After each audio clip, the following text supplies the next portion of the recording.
Hello, everybody. How are we doing? Holy shit. There's a lot of people already popping in here. You know what? We got right off the bat already. I know it's a good day because look, we got Cat Cam up and running, ready to go off the ground.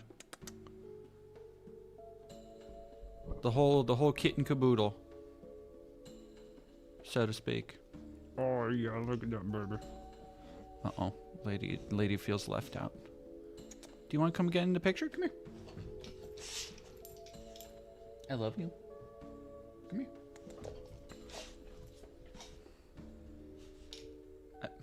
Okay, fine, don't. Hello, kitten. How is everybody doing today? Found this bootlicker Trump supporting dickhead that just loves to dismiss everything that anyone has to say. Trump means well and you're making a nothing burger over these racist texts. Insert group. Yeah. There is a lot of...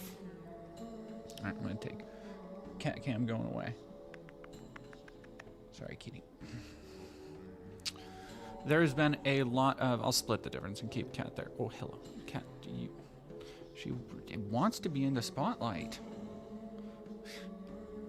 This is just my life, everybody. Like, I got this cat crawling over me. I got this dog yelling at me. Can't ever win. This one this. What was I saying? Oh, no, you're going to see a lot of that. So I'm putting together, people on the Patreon know this already, but I'm putting together a video. It'll be, just because it's almost done already, so it's going to be the next big video. It's going to be my next edited video. And it is just going to be a video that people can send, if you want to your friends and or family members if they voted for Trump. And you will not be joining them at Thanksgiving, or really it's I'm trying to make it as multifaceted as possible so that it doesn't just have to be for Thanksgiving. It doesn't just have to be for Christmas. It can be, you know, in perpetuity. And people on the Patreon know I've already been working on this. I've kind of been, kitten's claw stuck. There you go. I need to trim your claws again, kitty. Yeah, you're fine. Come here. Come get pets. Come get pets. Yenzo. Are you doing this right now? Seriously? You were just napping. Okay, no, stop that. Stop that. You are such a booger. Oh, you're so blessed. Homelander, I would cut off all my conservative family members, but to be fair, I don't really have any. Well, and it is... a lot of people aren't that lucky, and a lot of people aren't able to cut their family members off like that. And look at this baby. And for a lot of people, I don't think it'll necessarily even be forever, because if you do decide, if you are of the mind that like, hey, I'm not going to have any kind of fellowship. I'm not going to come over and eat at your table when you are voting, especially if you're queer, if you're a person of color, if you aren't anything but a straight, white, moderately, like reasonably privileged man, like you should be furious for Trump winning and voting against their interests. And I don't want to endorse it yet because it is still technically, I would say, in the realm of conspiracy theory. But there is good and mounting evidence. I want to go more into it. But there is some really damning shit around Starlink and Elon Musk and the election results and how everything was called. Dead Domain, I hope your family isn't too conservative. Oh boy. My family is very conservative, unfortunately. And they are not... in the weirdest and arguably worst way possible, because they're ignorantly conservative. Where they basically only pay attention to one side of the news.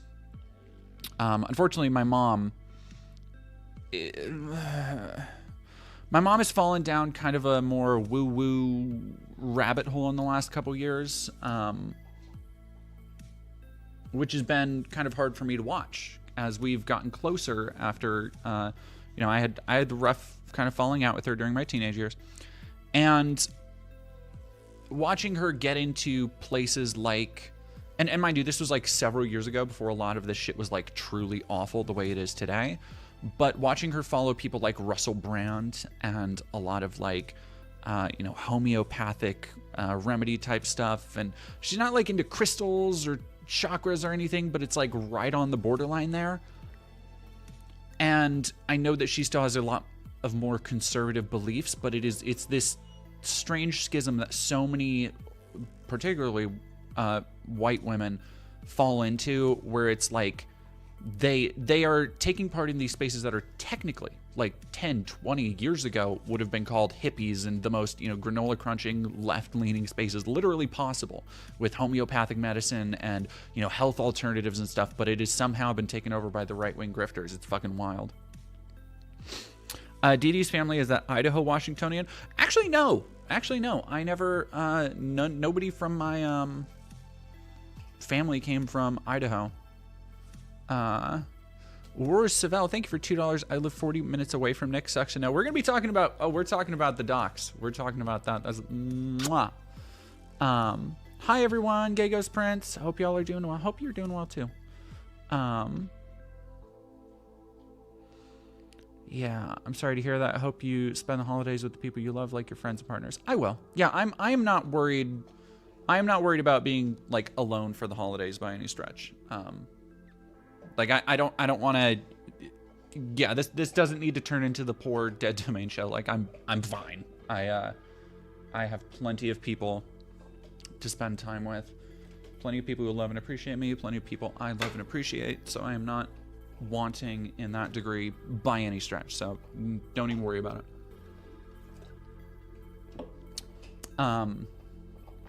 But anyway, I'm putting together. My mom is not a conspiracy theorist, I wouldn't say.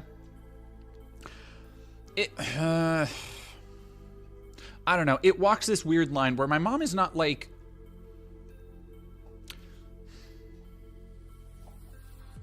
My mom is not like what you would, you know, when you think of conspiracy theorists, do you think of that Charlie Day meme from Always Sunny with just like pointing at the corkboard? It's not like that at all. But my mom has always had what I would call, growing up, and I think I inherited a lot of this, a healthy curiosity about that kind of stuff, about conspiracies, about, and whether that was aliens, the supernatural, any of that stuff. And I think a lot of that curiosity helped to fuel my own curiosity about, you know, seeking out that information, looking into it on my own. However, I think my mom is a lot more of a believer in that stuff than I am, and some of that shit worries me. But yeah, yeah, it's so anyway, the video I'm working on right now is going to be just basically a quick, I'm hoping to keep it under 20 minutes because I want it to be succinct, but there's a lot of shit out there. And one of the big reasons is that so many people, YouTube recommended me, Retro Norek, Weird Storytime, YouTube wrecked me, Synthman stream clipped about the DD video essay. He admitted he never saw it, and it's just him shouting transphobic slurs and assuming you're a trans woman. Yeah, that's not surprising. That like, it should be at this point, for every chud who like knows who I am, it should be like the first point of knowledge that I'm not a trans woman. I've never said I was a trans woman. I've literally never tried to pass as a trans woman. I've never identified as a woman, ever, at all. And I've been very consistent about this. But they like lose, they see an effeminate person, somebody who is mostly comfortable being male, and they lose their minds. It's so like, it's far weirder than anything I've ever done. But yeah, it's not surprising. Yeah, anyway, I'm sorry, I'm a little scatterbrained. I've been writing a lot today. I've been working on the current video I'm talking about, the kind of Thanksgiving video. And then the video on de-radicalizing Nazis, which is disturbingly prescient right now in ways I did not did not expect. But I wanted to do this partially because I need to get another stream highlight out. Partially because I want to take a little victory lap. Because I feel like right now everybody needs a little something to hold on to. I can't. Yeah, you're so. Look at this. Look at this creature. Look at this creature.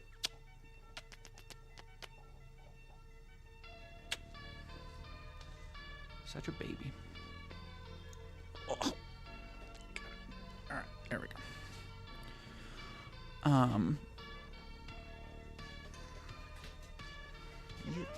Your claw stuck? There you go. You're fine.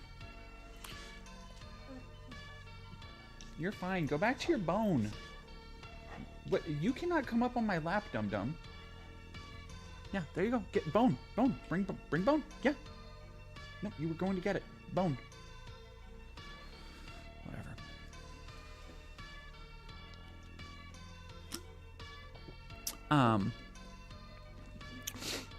But yeah, anyway, that is just a little look at my inside process because right now I feel a little bit bad about doing anything that is like a little bit more lighthearted. So I'm pushing out some videos I was working on for a while because every piece of news I see is just rugged. Really rugged. I saw today one of the many things that have been coming out as Trump does. I don't know where he's posting these, but the videos I'm imagining it's Truth Social or Rumble or some shit. But the videos are making their way to the regular, like, you know, Twitch channels and shit. Or, not Twitch, Twitter channels. Where you'll see, like today I saw the one where he talks about how he's basically going to try and ban, at a federal level, all transgender healthcare. Somebody asking, you think Jews for Hitler was a thing? It was a thing. Go away 1999. It absolutely was a thing. There were Jewish groups who worked against the interests of the Jews. There have always been people who thought like, no, I'm one of the good ones. I'm one of the good ones. Like they won't come after me.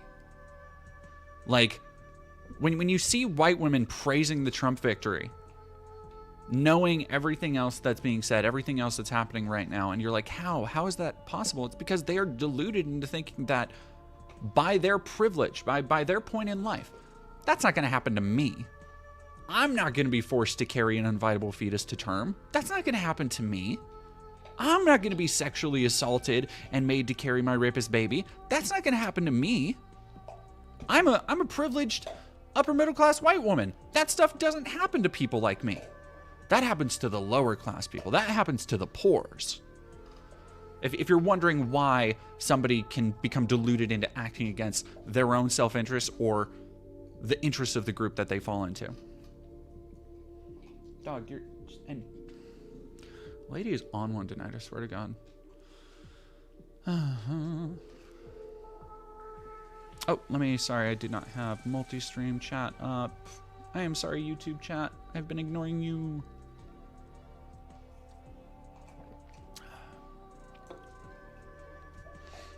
There we go.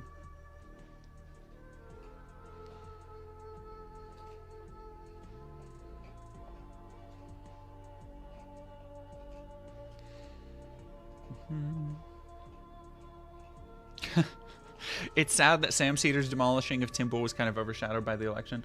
Maybe we'll watch some of that tonight. I didn't want to go over, because originally I didn't plan to stream, but I have plans tomorrow night, and like I said, I do need to get a stream highlight out so I can say I did something this week, just because the current video is taking longer than expected. All the videos are. And yeah, so I want to get something out tomorrow. And this Nick Fuentes thing, I think, is I think it's just the pick-me-up we all need right now. But maybe we will watch some of that, because we kind of... I only watched a little bit of it. Deactivated Twitter. Mr. Lone Wolf, I applaud you. I wish I had the fortitude of will to delete my Twitter. All right, I'll be right back.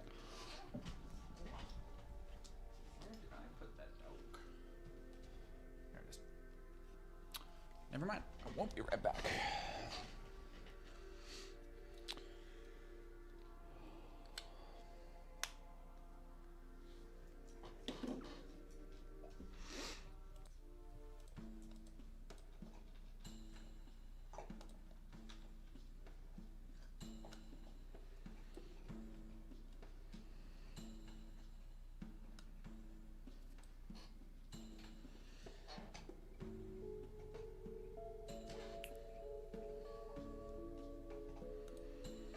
Trash, thank you for following. Yeah, unfortunately, I am too addicted to the fake numbers on the other side of the screen to ever delete my Twitter. Unfortunately. I'm a big fan of numbers going up, and they have reached like 14K, almost 15K, so like also it's the only way I can personally antagonize Matt Walsh, and I know he sees it. And that, to me, the idea that I know I can tweet something to Matt Walsh and it will, like, put him in a bad mood, worse mood, considering he's probably always in a bad mood, and, like, ruin what little semblance of happiness he can possibly have for the day, that's a reason I get up in the morning. That keeps me going. That keeps me happy. C Blaze, what are your pronouns? If you don't mind me asking, my pronouns are they, them. But thank you very much for asking. As USA citizens, is it true that both illegals and legal immigrants are in danger? Yeah, probably. Probably. I mean, like, Trump can promise whatever he wants right now, right? The scary part is how much are the Democrats going to do to tangibly stop him? And given the fact that there are no major members of the Democratic Party immediately like calling for recounts, immediately calling for investigations into the election after the incredibly sketchy shit that's happening,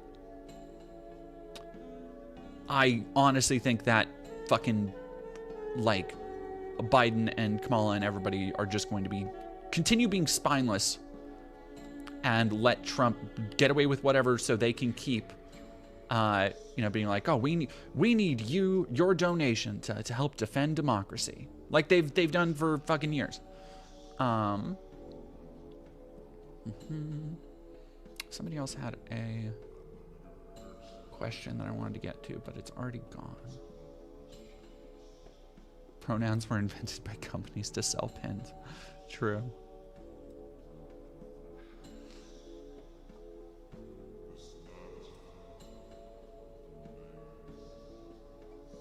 Yeah, I don't know if I believe KBTB. I'm not fully on board with like, oh, the election was stolen.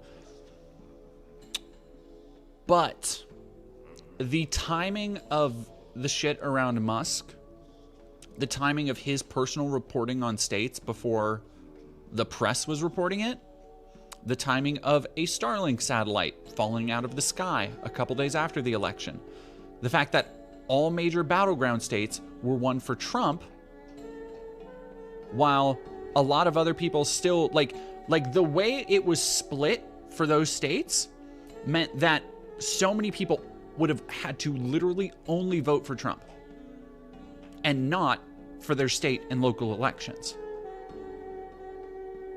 Like, not even voting red, just only vote for Trump.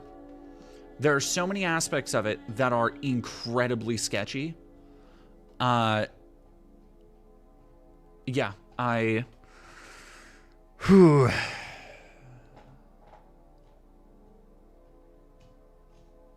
Time to rein these social media companies in. Fucking good luck. Oh, thank you very much, Sky. You're not in transition anymore? No, I'm still in... I don't know if I'm in a state of transition. I am comfortable with the gender-affirming care that I receive. I still take estrogen.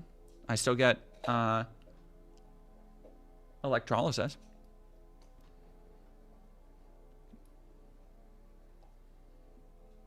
Like, but I am not... I feel like a lot of people assume that because I'm non-binary, I am, like, by nature, just in a, like, cocoon stage. And one day I'm just gonna pop out and be a trans woman, but, like, no. At least not right now. I'm who I am. Electrolysis is where they shock... Essentially, they put little needles into your face and shock hair follicles to close them and cauterize them. So I just... and I've never had... I've talked about this before. I've never had much in the way of facial hair, but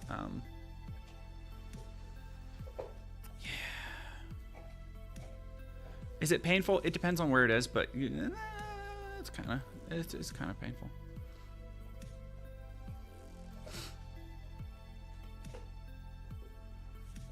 Lady Addis, I wish I had the courage to transition. I keep pushing it back, and I'm 44 now. There is no time like the present. No time like the present.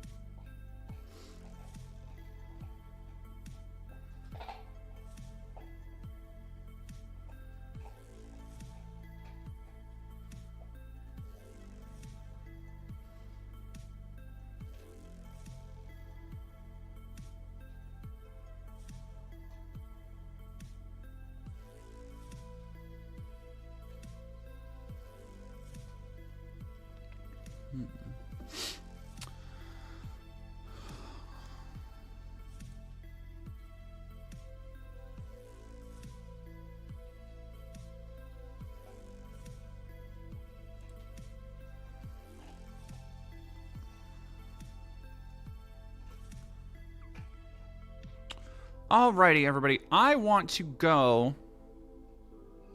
Well, let me take care of that real quick. Tea with Goblin Sacred gifting a tier 1 sub to Steel Reserve 77 and Mao. Thank you for becoming a member. And Coffee Gel Lee, thank you for following. It has been, I think, I speak almost for everybody when I say it has been a rough time to be online. It has been a rough time if you are queer, if you're a woman, if you're a person of color, if you are a person of a religious identity or a faith that is not the mainstream, that is not basically just white cishet Christianity. And there is a lot of fear going around right now about what's going to happen in the future. But one thing you can always count on, I feel, is that there are going to be people who manage to shit the bed so spectacularly, so ridiculously, that the rest of us have no choice but to point and laugh at their folly. Which brings me to Nick Fuentes. Now, first, I want to talk about the tweet that probably a lot of people have already seen, which was Nick Fuentes being his usual awful, soulless creature that he is.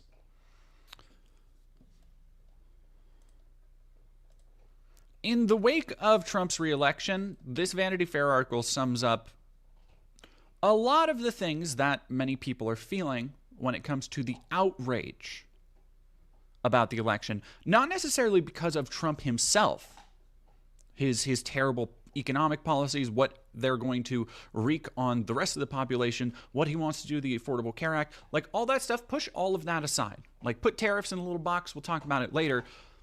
Because right now, what a lot of people are dealing with more is what he is emboldening from the people who voted for him. The attitudes he's emboldened from his base. What they feel comfortable saying out loud. What they feel comfortable threatening to do. And a lot of that has to do with women. From Vanity Fair, emboldened men celebrate Donald Trump's win by hurling attacks on women online. Your body, my choice comments, along with fear after Trump's victory, have spurred interest in South Korea's 4B feminist movement, which calls on women to refuse to marry, have children, date, or have sex with men.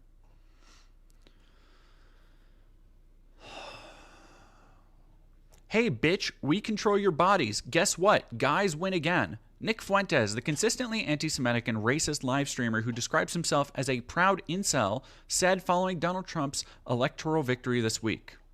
Trump and Fuentes shared dinner in 2022 with Kanye West. It's your body, my choice. Fuentes, who has over 430,000 followers on X and 114,000 on Rumble, continued donning an America First hat. Despite Donald Trump's promise on the campaign trail that he would protect women at a level never seen before and that women will be happy, healthy, confident, and free this week following his election, has appeared to invigorate violence against women in digital spaces. In the moments and days following Trump's re-election to the White House, emboldened men have been sending those same words to women across the nation through comments and private messages. Some women have posted screenshots of the kinds of DMs they've been receiving. Stupid cunt, one message reads with a laughing emoji. Your body, my choice, dumb whore, another says.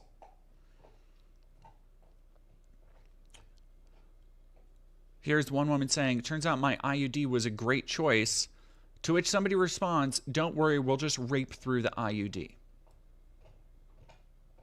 If you find yourself at odds with people from your friends or family who didn't vote for Trump, who are mad at you, and you don't know why, because you just decided, you know what, I just like some of his economic policies. I don't like Bidenflation. And you want to know why somebody won't talk to you anymore? It's because of shit like this that you weren't paying attention to. That's just the truth.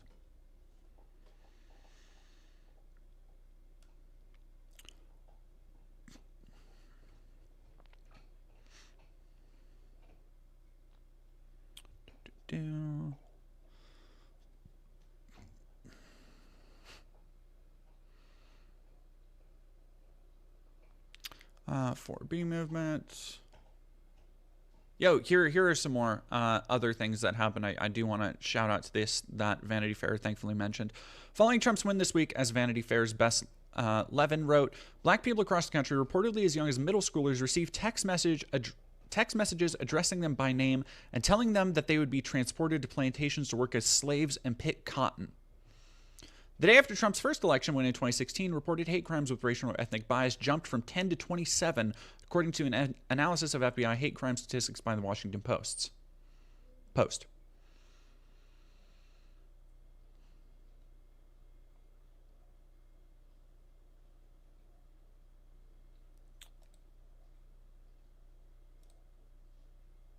Now, I'll be right back, actually. I'm going to get a drink of water.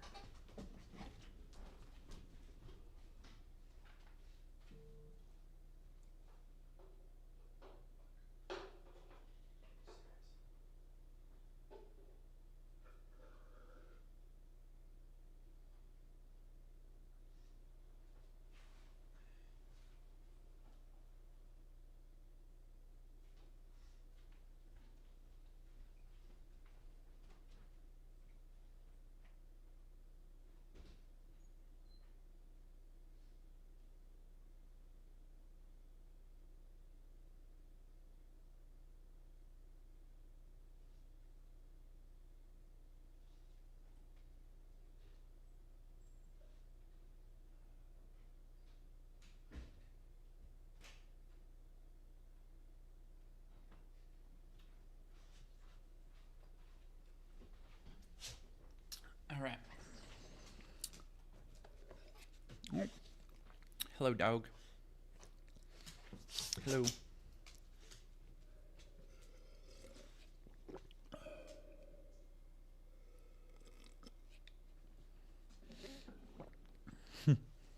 Steve Young. Oh my goodness. On the plus side, I'm currently making a giant trans flag in Minecraft survival mode. Hell yeah, banana brains.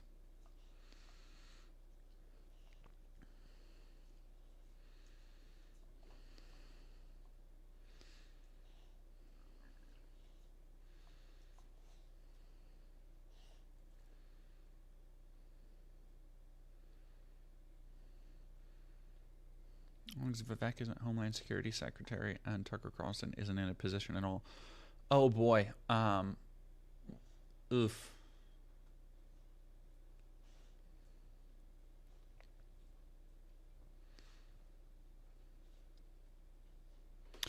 I don't know enough about the 4B, but from what I've seen, it is closely aligned with like turf movements. But it's important to know that it's a very different feminist culture. Like I need to look into it more before speaking on it, because even the things I've read, I'm not necessarily sure about. How bad are the cabinet picks? So they haven't been officially announced yet, but I just wanted to go over like what the kind of presumptive cabinet picks are right now.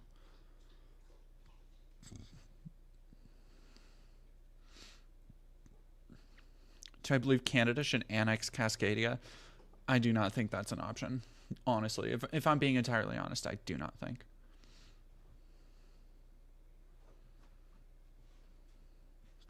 What do I think RFK will do with medicine? Fucking nothing.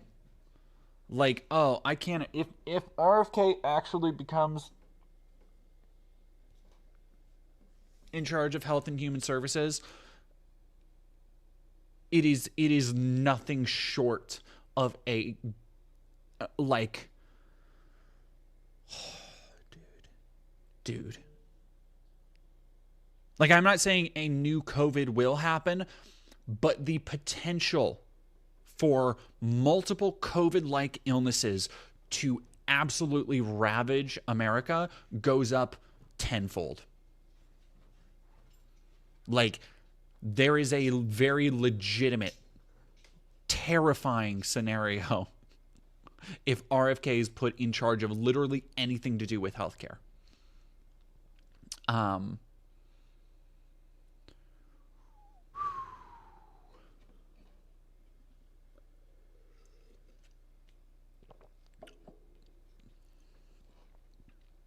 Like, I can't even fucking, like, he's a dude who literally got brain worms. He has a brain-eating parasite in his skull that he got from eating bad meat in a foreign country. And Trump says, yeah, we should put him in charge of the fucking USDA. Like, to show you the level of, like, just pure nepotism, pure insider backroom handshaking that is happening with Trump. It has nothing to do with qualifications. It is completely based on, if you're scratching his back, he'll scratch yours.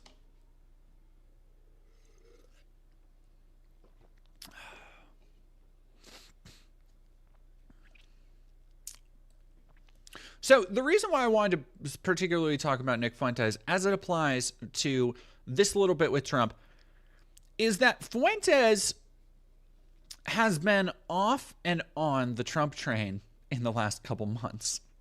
The fact that he is now so steadfastly, apparently, on board with Trump and what Trump's been saying and doing is actually very funny if you've been paying attention. Because, like the weaselly little coward that he is, he went into this election saying, oh, there's no way Trump's going to win. Oh, he's absolutely a loser. Even though now he is gloating and acting like, oh, well, I've always been Team Trump and putting on America First hats on stream and shit. Like, he is such a noxious little liar. It drives me nuts that anybody takes him any degree of seriously.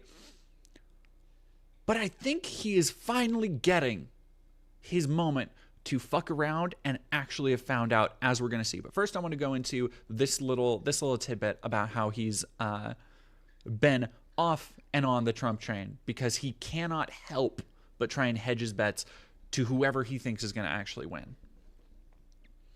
The Pup, thank you for super chatting $10. While everyone is going on the economy, all I can think of is what will happen to my fiance, my family members who aren't citizens, my colleagues who are queer, or the drag queens I met in Lincoln, Nebraska. I mean, you're not wrong, but all of these issues are completely interlinked. Like, if tomorrow every illegal immigrant in America, like Trump wants his base to believe, he wants the fucking dumbass white supremacist racist Stephen Millers of his organization to believe, if that were to actually happen, the effect it would have on the United States economy would be fucking devastating. Devastating. If you were to combine that with trade tariffs, which is something I might save the tariff conversation for another stream, because that is something I want to be able to explain better in my own words. I've done a lot of reading on it. I have already looked into it, but I do not feel confident enough to talk about how trade tariffs impact both China and America economically to, like, give people the full, like, rundown on it. So I will save that for a later stream. But oh my God, the inflation that could be caused by trade tariffs, which, by the way, completely avoidable inflation. It would just be much like Trump's bizarre insistence that, oh, Mexico's going to pay for the border wall, which never fucking happened, by the way. Never happened. The insistence that like, oh, we're going to get China to pay for it. It's like, that's not how it works. If you raise the trade tariffs on China, that means that U.S. importers, when we buy shit from China, whether it's clothing, shoes, electronics, video game consoles, cars, whatever, a lot of shit is manufactured in China. When we buy it, if there is more money put towards trade tariffs, the U.S. buyers, the people importing that shit, will have to pay more. Now, if they are paying more for that product that they are importing, they need to close their margins by charging more for it. The effect that that has is that now the consumer, the regular mom and pop Joe Schmo, or whoever is just buying it off the shelf, now has to pay more. The idea that like somehow China is just going to be like, yeah, no, we'll pay 50% in trade tariffs. Why would they without raising the prices for importing their goods? They wouldn't. They just wouldn't. It literally makes no sense. So many actually accomplished economists, people who know what the fuck they're talking about, have looked at Trump's concepts of plans and been like, what the fuck? What are you talking about? Why does anybody listen to you?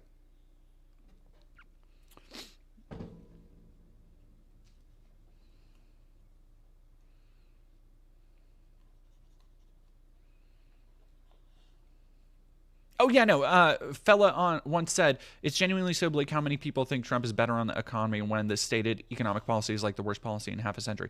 It is wild how many people believe that, like, oh, Joe Biden is just 100% to blame for inflation.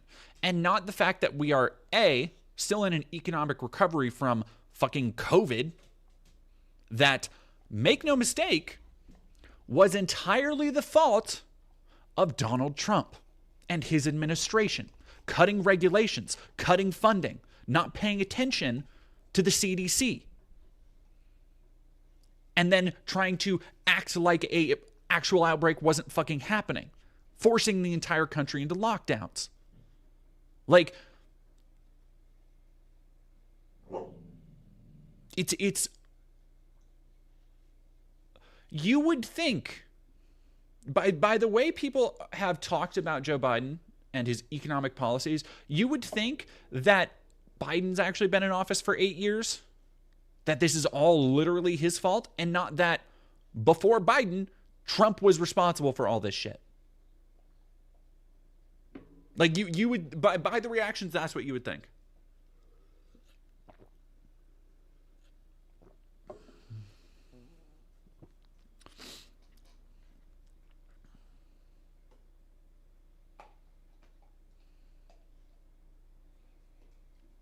Oh, yeah, no, Valerie, the lovely Italian, a healthy mix of misinformation, a lack of education, and bad messaging from the Dems can work miracles. Like, another thing, in addition to him talking about how he wants to cut federal funding for trans healthcare, another thing has been how they're going to try and fucking cut federal, like, abolish the Department of Education, which is not what America needs in any possible aspect. Oh my God. Oh. 8 Grant Rants United. Thank you for $2. Kill, marry, fuck Steven Anderson, Trump, Matt Walsh.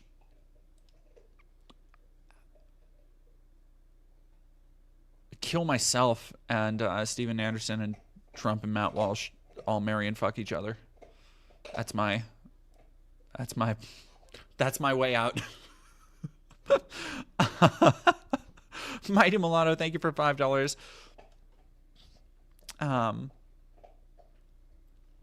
Mighty Mulatto, thank you for $5. Downstream industries of AG would suffer from mass deportations and be in worse shape. Restaurants like TGIF closing, truck drivers, and etc. Oh yeah, like anything. You want to know the actual trickle down? It's when a workforce is no longer there to supply essential goods and services that are used by 90% of the economy across the board. Like, the people who are out in the fields every day harvesting and gathering food, who work in the agricultural sector, who are largely undocumented, not everybody in the agricultural sector, but a large workforce of undocumented immigrants work in those areas because they work incredibly cheaply because that's what people want to pay. Like, it's so, it's fucking...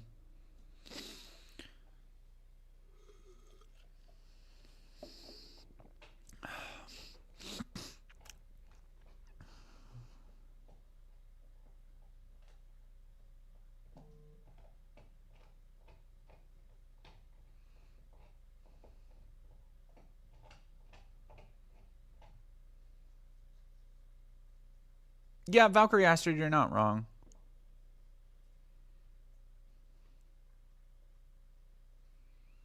Sorry, I'm just going through the chat really quick. Blue Witch, that is a great point. Honestly, LGBTQ plus educational outlets online will be a must in order to prevent their planned erasure. I sincerely fear, like, on one hand, if I was this active in like 2016, I would be like, with everywhere the world was, and, you know, of course, not knowing what would happen in 2017, 2018, I'd be like, okay, you know what? As a leftist streamer, like, not much is going to change. As it always happens when there's a Republican-Democrat cycle, like, economies go up and down, wars are declared. But, like, for me, I have job security where I can continue educating people. Now, I don't know if I have that security. I don't know how long before outlets, entire outlets, social media, including YouTube and Twitter, are attacked for just speaking out against Trump. Elon Musk is now, I think they just finalized the move of Tesla's, like, the legal recognition of Tesla to be in Texas, where the judge that would be handling anything against him has stock in Tesla, which, you know, you would think is a conflict of interest, but not in this fucking country. King Cyrus the Great, thank you very much for $10. Folks, watch Common Sense Skeptic and look up Solar City Case with Elon Musk, and you'll see exactly what Elon is going to do in the administration. God, he's so fucking rancid. 8 Grant Rights United. Oh, I already read that one. Nightmare scenario.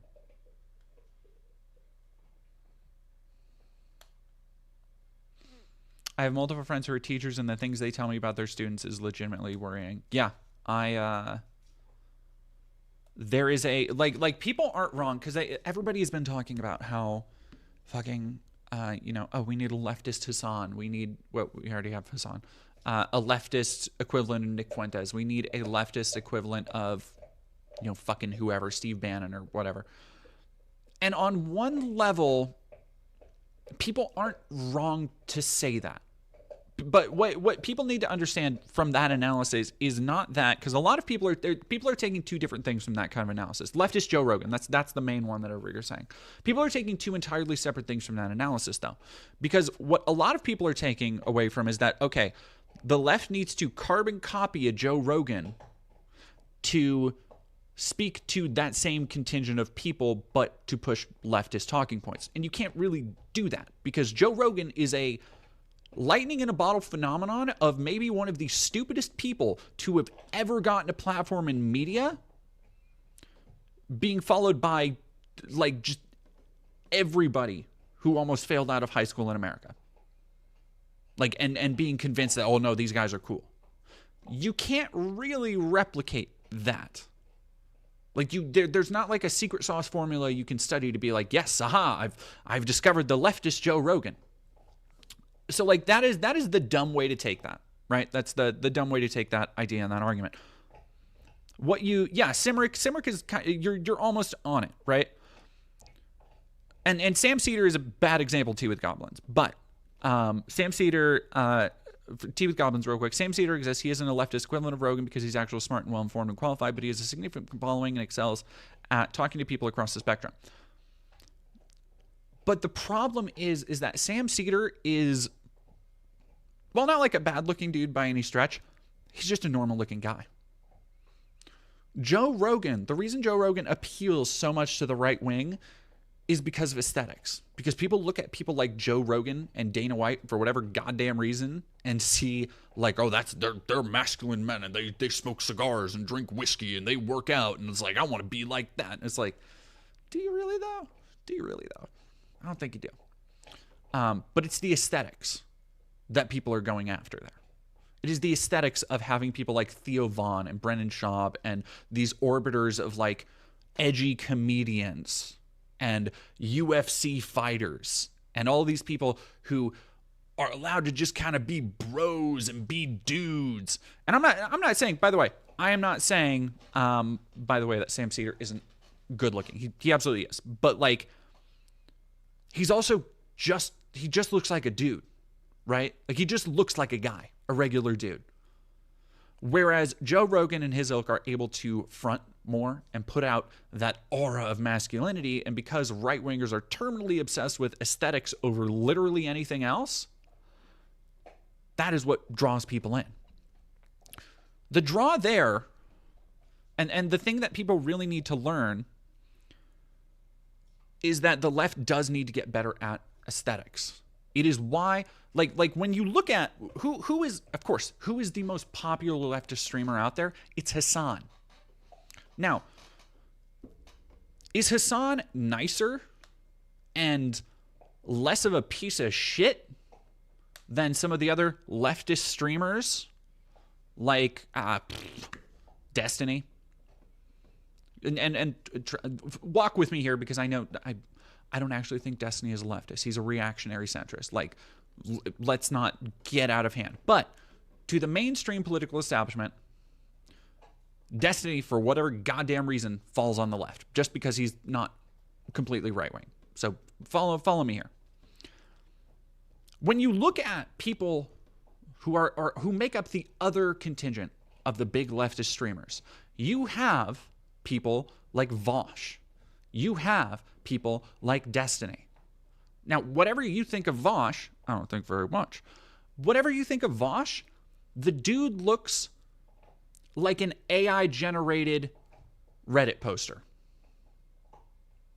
Like that's just, if you were to type in, show me a polyam fedora hat atheist on Reddit, Vosh would pop up. Like, I'm sorry. Now, again, whatever you think of aesthetically, whatever you think of these people, the aesthetics here matter. And for young men, predominantly white men, who are looking for a place for their masculinity and to be, men and blah, blah, blah, and whatever, right?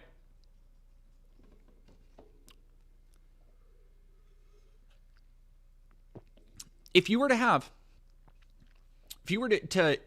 a lineup, and the guys knew nothing about it, if you were to take a bunch of 16-year-old white boys and have a lineup of those three leftist streamers, Destiny, Vosh, and Hassan, put all of their differences in content aside, because they are all vastly different in many ways, right?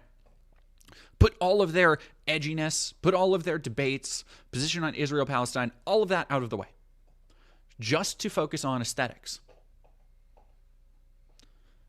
Who do you think young men looking for masculinity, looking for a role model, are going to lean towards? Not fucking Destiny. Probably not Vosh.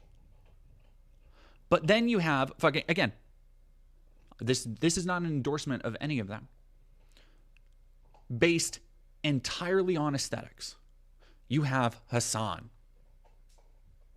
who is just like, comparatively, a buff, fucking tall-ass, marble, chiseled Adonis compared to the rest of the field, right?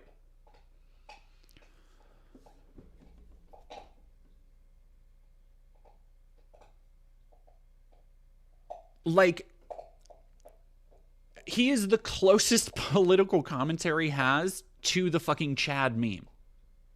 He just is.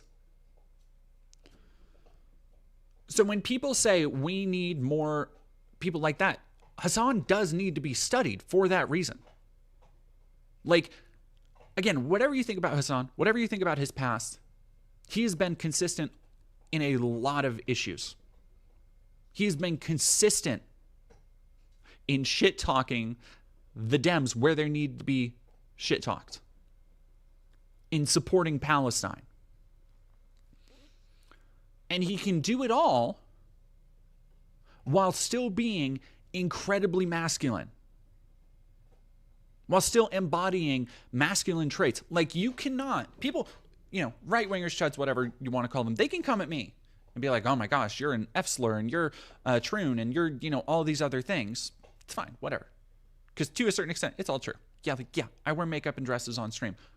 I don't give a fuck.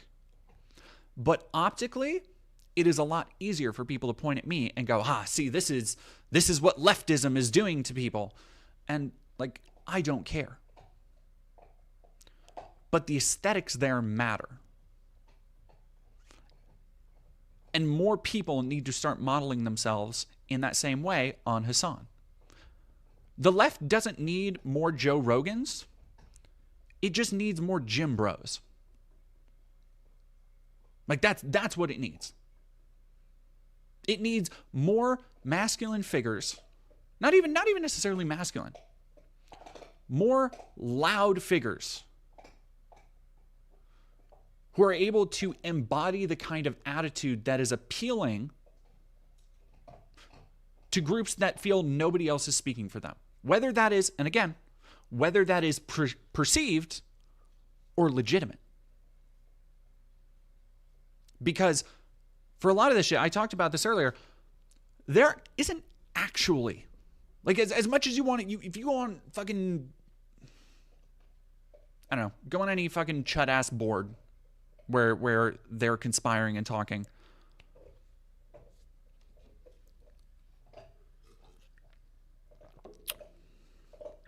and you see the idea that, like, and a lot of people on Twitter have been talking about it as if, like, you asked for this, like, you took everything away from white kids, and you said, like, we grew up hearing that being a white man is inherently bad and evil, and all of the media and all of pop culture and video games, and it's like, that shit doesn't actually fucking happen.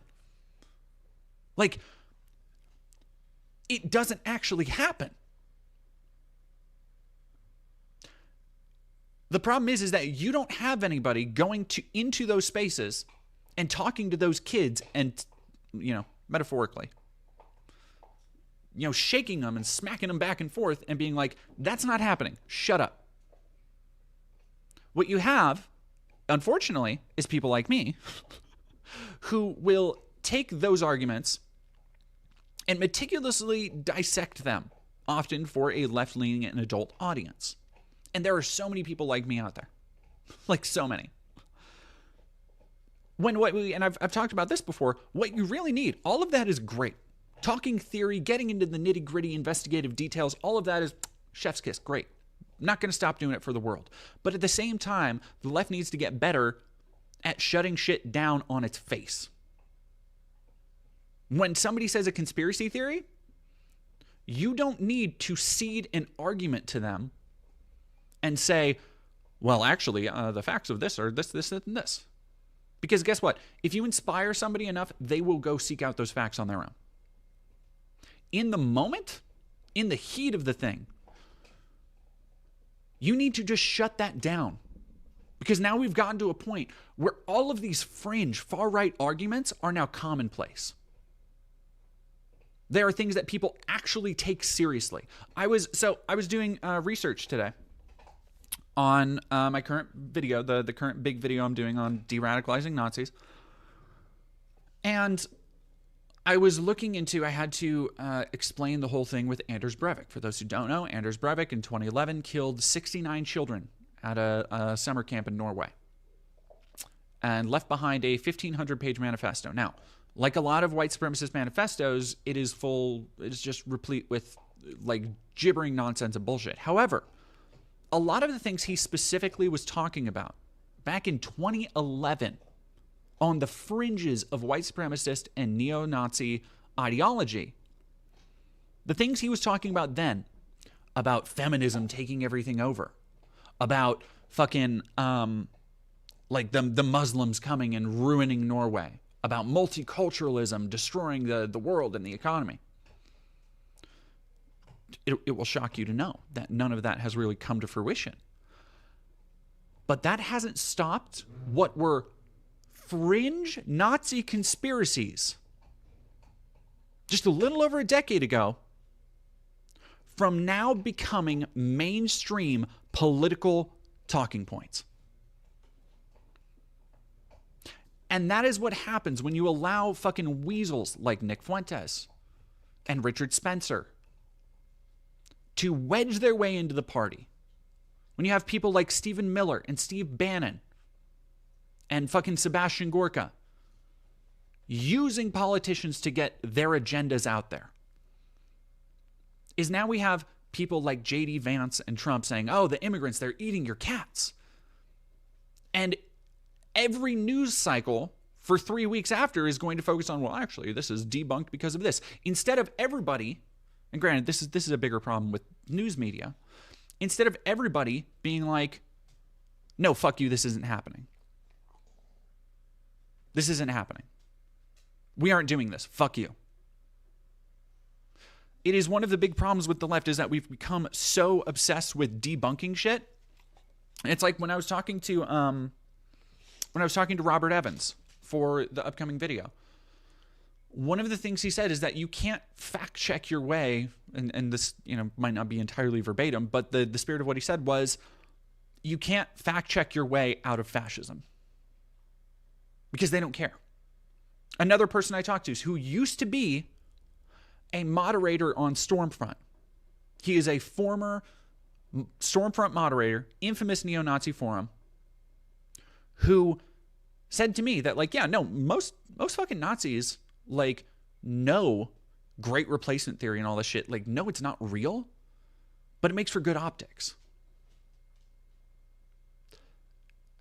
And that if you want to know why so much ideological ground has been ceded, it's because you don't have people out there shooting that shit down on its face.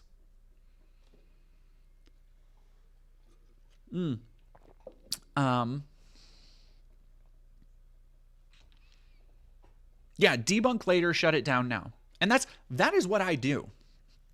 Right? I don't want anybody to, walk away from this thinking like, oh, well, DD is shitting on video essayists or anything. It's like, no, that's still what I do, and that's still what I'm going to do.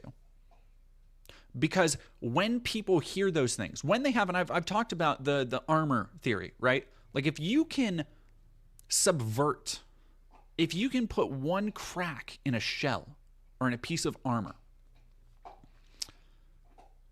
then eventually they have to take the armor off.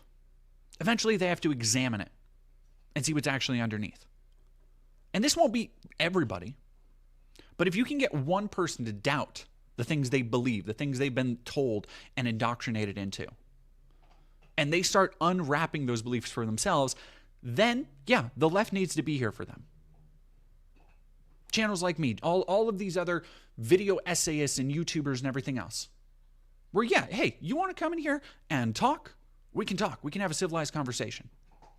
We can talk about whatever conspiracies you want. I will tell you how they're wrong. I will give you all the fucking sources you could ever want and or need.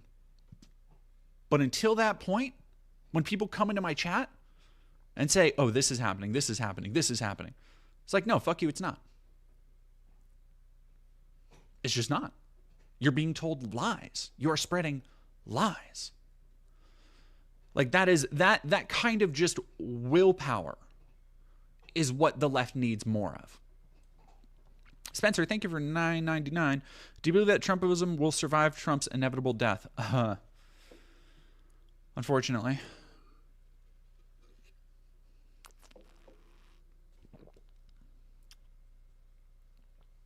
Ann Brewer, the left also can't articulate without saying profanity. Giant toddlers with zero emotional maturity. Are you seriously?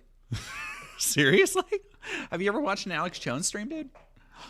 King Cyrus the Great, thank you for $10.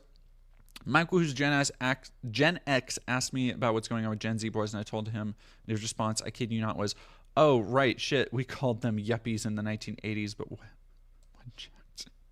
I kind of love that. And Fitzpatrick's, thank you very much for $10. Thanks for the stream. I appreciate it, y'all. Stigmatizing someone even for their false beliefs doesn't work. Does explaining why they're wrong work? Not on its face. Like, do you want to see what happens when you don't stigmatize somebody immediately for spreading racism and violence and conspiracy theories? Look at the fucking election we just had, where Kamala spent, by the way, it's now come out, against her aides' wishes, spent the entire fucking election trying to appeal to Republican voters who did not want her vote, instead of the left, who started out her campaign with a lot of genuine enthusiasm and hope that we wouldn't be saddled with fucking Biden. It is not a winning electoral strategy. Like you are giving far too much credit to the median US voter and the information space that they get their information from, which is primarily TikTok, Facebook, Twitter, places that are now replete with far-right conspiracy theories, that are now run by far-right conspiracy theorists. The idea that, like, oh, we can just information our way out of this.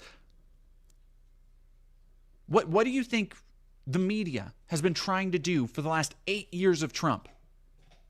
What do you think all those fucking articles about, here's all 30,000 lies Trump told during his term. Here's the effect, like all of the cases where Trump has sexually assaulted someone.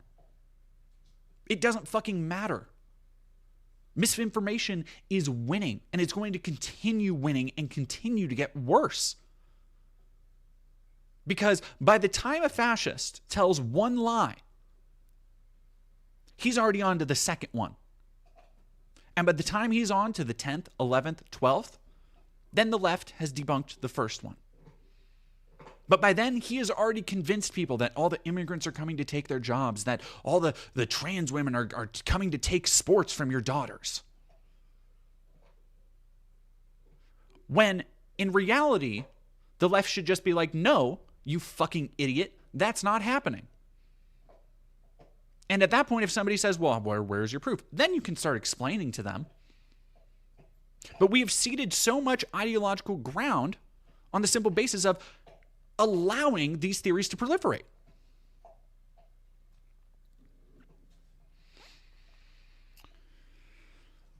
Solnair, where's my proof? Fuck. What do you mean, where's my proof? What do you mean, where's my proof? Like, look around. Homelander, did you hear the latest info that just came out about Biden? Yeah, no, Biden knew his internal poll. His internal polling was fucking abysmal. Abysmal. And I'm utterly unsurprised because, again, I don't think the gravity of the situation is really settling in for the DC politicians who have been doing this for 40, 50, 60 years. Like, I really don't. I think that so many politicians are settled in their ways and think that, oh, okay, we'll get them next time, champ. And don't really feel the atmosphere that the regular American is feeling, which is nothing new for the Dems. But they immediately, people started getting emails and were posting about it, about getting emails being like, sorry we lost the election, but you know what you need to do? If you help us, give us more money and we'll help defend democracy. It's like, what the fuck are you doing now? What are you doing now? Like, it is, God damn, it's so fucking frustrating. Christian Oleka, thank you for $10. Unfortunately, it is apparent that voters do not respond to reason. The left must adapt with the times and cater to the lowest common denominator in order to create any progress. Yeah, and that is, when people say we need a left Joe Rogan, it shouldn't be, the idea should not be that, like, oh, we need somebody made in the, it's like, I've been listening to a lot of god-awful movies, which is a phenomenal podcast that people recommended to me. By the way, if God Awful Movies crew, if anybody watches, if you guys do Disciples in the Moonlight, I want to be on that fucking episode. Like, I don't want to be on any other episode but that one. The point is that, like, Christian movies, Christian films, if you've studied or imbibed any of it over the years, they always have an answer to a thing. They always have a Christian alternative to something. The card game that I've talked about, Redemption, was an answer to things like Pokemon and Magic the Gathering. Like, they always want to carve out their own little space within their own little subculture and niche to supplement something else, right? Like, they have Christian horror movies and they have Christian dramas. And it reminds me of one fucking, I don't remember what it's called, but in the 80s, there was a Christian televangelist version, essentially, of Saturday Night Live. And it was dog shit. It was terrible. Universally, it's why so many Christian movies are fucking bad. It's why so much Daily Wire content is fucking bad. They just make like a Bluey knockoff or an Adam Sandler movie knockoff. Like, they don't have those original ideas.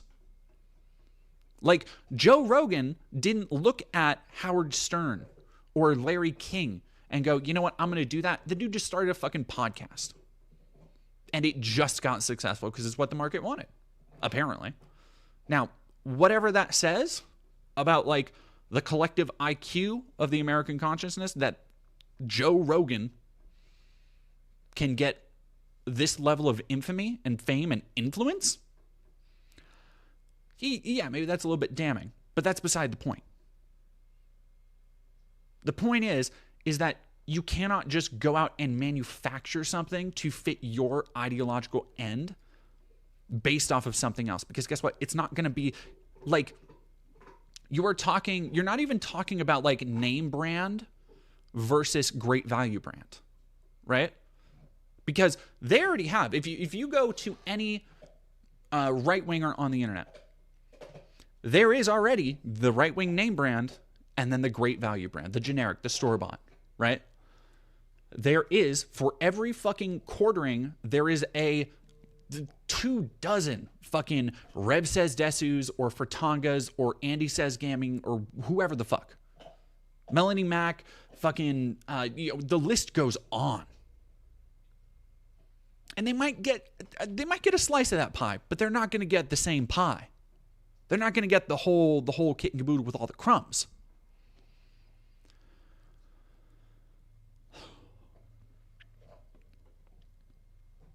I forgot where I was going with that. Oh, right. Store-bought, generic, allegory. I'm very sorry about my dog chipping away at her bone.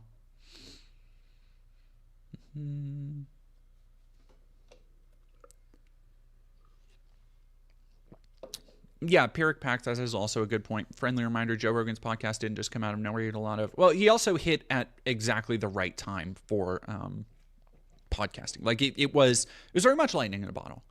And there was for years and years, everybody heard about Joe Rogan. Oh, no, he has really interesting guests on. He has really interesting conversations. And the problem with Joe Rogan is that, much like a lot of other people in the right-wing space, he is insulated in his position from the problems of everyday America. So you can and he's just not a very smart person in general, so you can basically just say anything, and he'll be like, oh, wow, that's crazy. Like, and then he's just saying that and then spreading that misinfo to however many millions of, like, college dipshits who were recommended his podcast because it was number one on Apple Podcasts.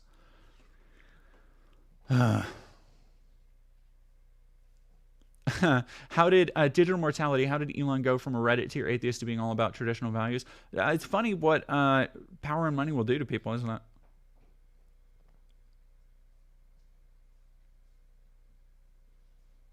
Void neutral. A leftist Andrew Tate would be a very masculine guy who is a loud supporter of feminism. And that, like, again, we don't need a leftist Andrew Tate. But you need somebody to combat that. Like, you need somebody who is vocal about that shit. Who is as also, and it goes, it does not go unnoticed, a lot of conservatives play fucking characters. They are loud, they are brash, they are exuberant, they are over the top. Andrew Tate is a phenomenal example of this. Even people like Nick Fuentes are an example of this. Alex Jones is another example of this. When you compare the output of people like that to many prominent voices on the left, they just are not exhibiting that kind of outlandish sauce. And again, whatever you think of those creators, they're putting out a product that a specific group really wants. They are selling a lifestyle. They are selling an ideal, right? They got no riz. Yeah. Fire by night. Yes. Thank you, Chuck Grape. Thank you for $2. I will be right back. I'm going to get more water, and yeah, I'll be right back. And then we'll continue talking about Nick.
All right, chat. All right, back.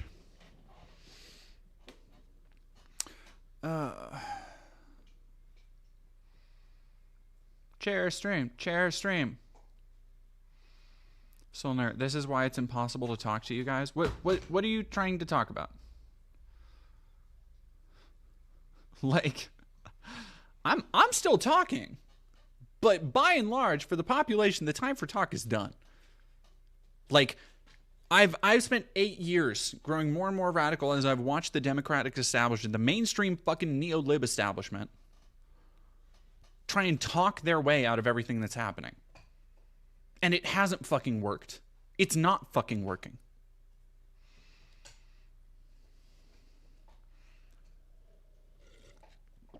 The idea that we can just talk... Oh, okay. Sorry, Solner. You weren't talking to me. Sorry. I jumped on that. That's on me. I apologize. I just jumped on what you were saying.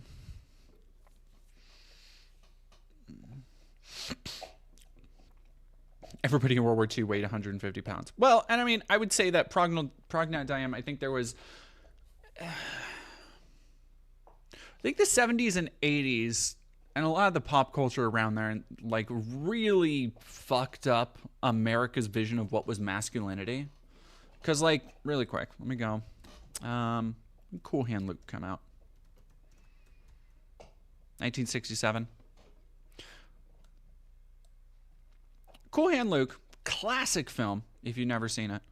Paul Newman, this was like the ideal of a man's man. Like, this is what man's man looked like back in the day.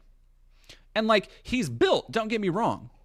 But if you look at something like this, and you compare this physique, like, look, he has a little bit of belly fat that's overhanging. If you compare this physique to anybody going shirtless in a modern movie today, it's fucking ridiculous. And a lot of that has to do with the inflation of masculinity in the 80s and through the 90s. Like this is a genuine build. But then you look at fucking Stallone. Let's look at Rambo 3.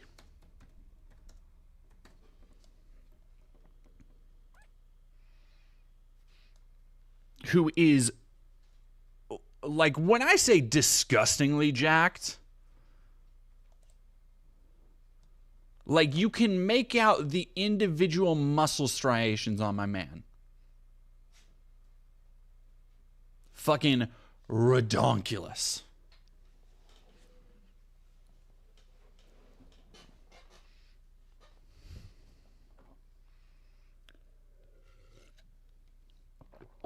Arnold too, yeah. And this kind of became, and this really, these images of masculinity have caused such a devastating effect on the collective psyche of young men for decades now. For being the aspiration that is sold to us. And the reason it's continued to be sold is because it's very successful at making people money. It is part of the old adage, sex sells. Because, you know, and I'm not saying that the people who buy into this are gay, but it is sex appeal. If you advertise a energy drink, you know, like, all right, say that you put a fucking Monster ad right in this picture, right? Subliminally, you are advertising to the audience that somebody this fucking raw, this fucking ripped and jacked buys this kind of energy drink. So then that subliminally inspires in the audience the idea that, like, I could be like that too. Or drinking this might make me like that. Of course, you know, nobody believes it's that simple, but it is a cumulative effect over time. And when most people are just fucking regular and normal and don't work out 5 to 10 hours a fucking day, it causes a lot. Somebody says, it's the male version of big breasts and hips.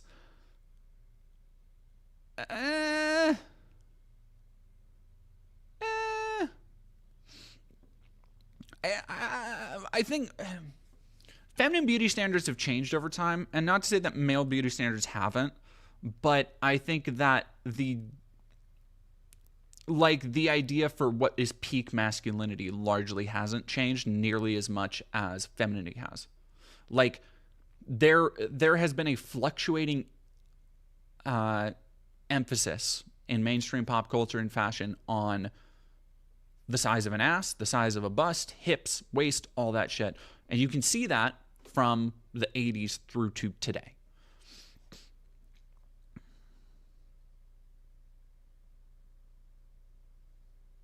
What if they try to ban movies like Mrs. Doubtfire? Honestly, I wouldn't be too surprised. Like, I'd be fucking dumb, but I've seen dumber shit.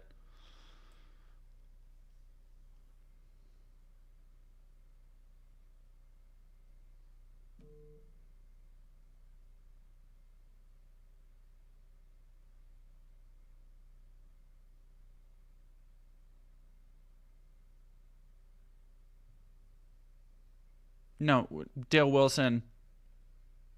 5 to 10 hours like a day. 10 hours is really pushing it. I would have to check and see, but like real fucking heavy bodybuilders, like when you're talking, all right, let me.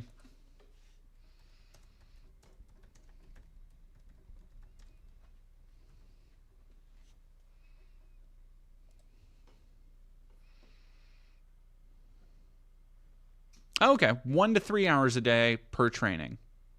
All right, so I was completely fucking off. Don't listen to me. I don't know shit. Which includes a variety of exercises like weightlifting, cardiovascular training, and flexibility. So 3 fucking hours a day working out is goddamn insane to me. Yeah, that is true. If you are working at this level, goddamn, you eat a lot of food.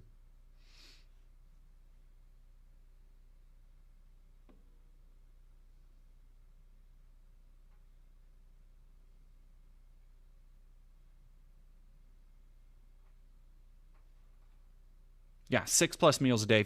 If you've never seen videos about like go look up The Rock's cheat day. Like if you want to know, like you look at The Rock in like a picture and you're like, fuck, what kind of caloric intake does it take to get that big?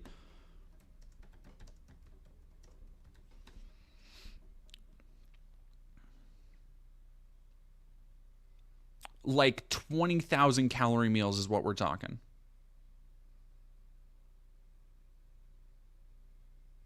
Because your body is constantly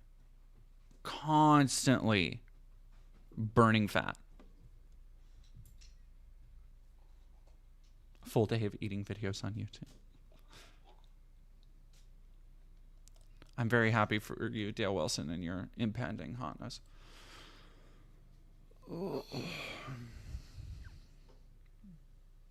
How is this hard? Oh boy. Yeah, welcome to bulking. Chugged maple syrup. Hell yeah, I'm gonna be. You gotta. So that the fun part is the eating. The unfun part is you gotta work that shit off.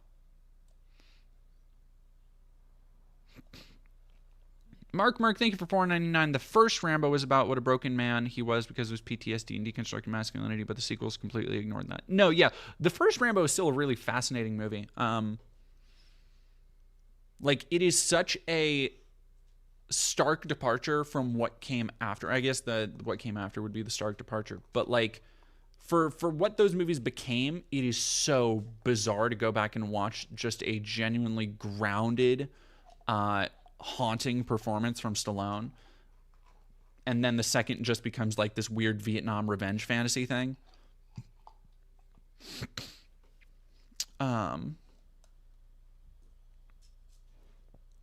I unfortunately really like Rambo 4.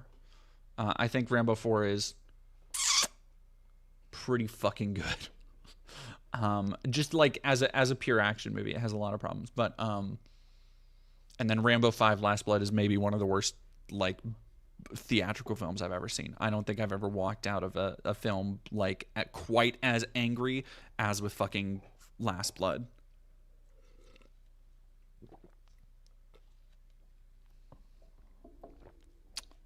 What is Christian horror films? I just reviewed one on the channel. Fucking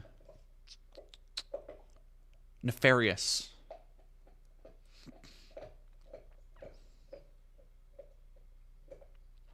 Yeah, Rambo 4 is easily the most in line with what the original First Blood was. It is. I think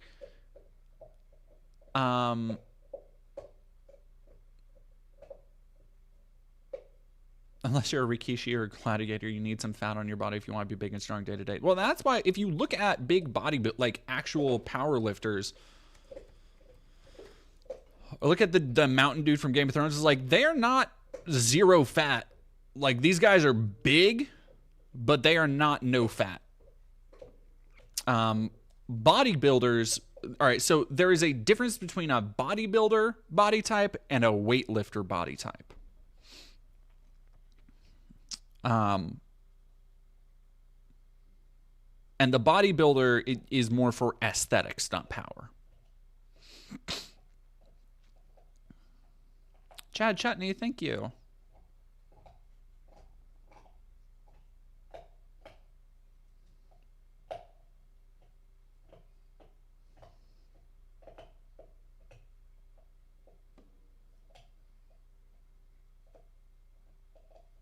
Good night, Fitzpatrick. Hope you have a good one.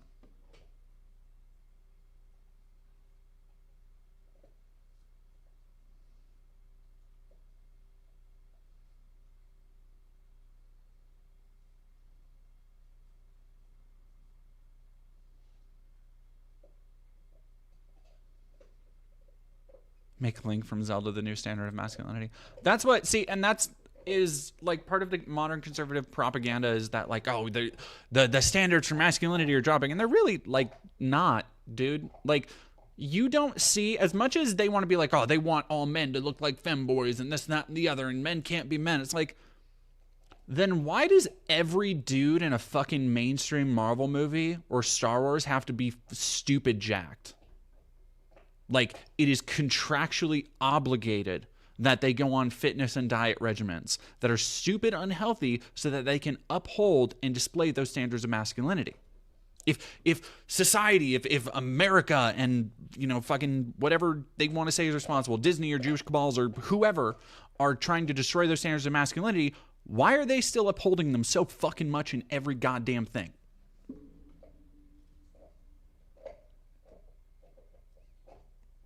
Fucking riddle me this.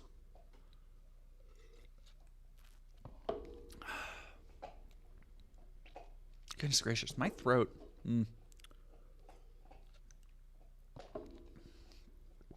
I think I'm getting sick, unfortunately.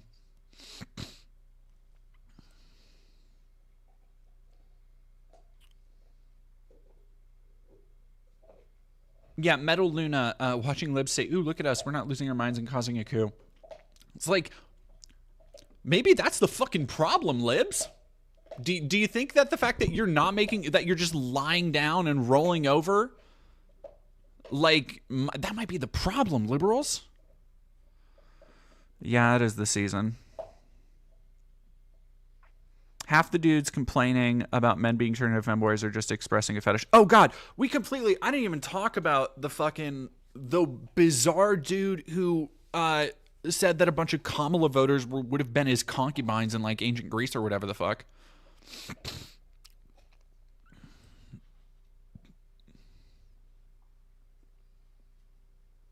Sloth, hail Nick. Dog. Dog. Yeah, the Navy, the dude who killed Bin Laden, which is a fucking wild.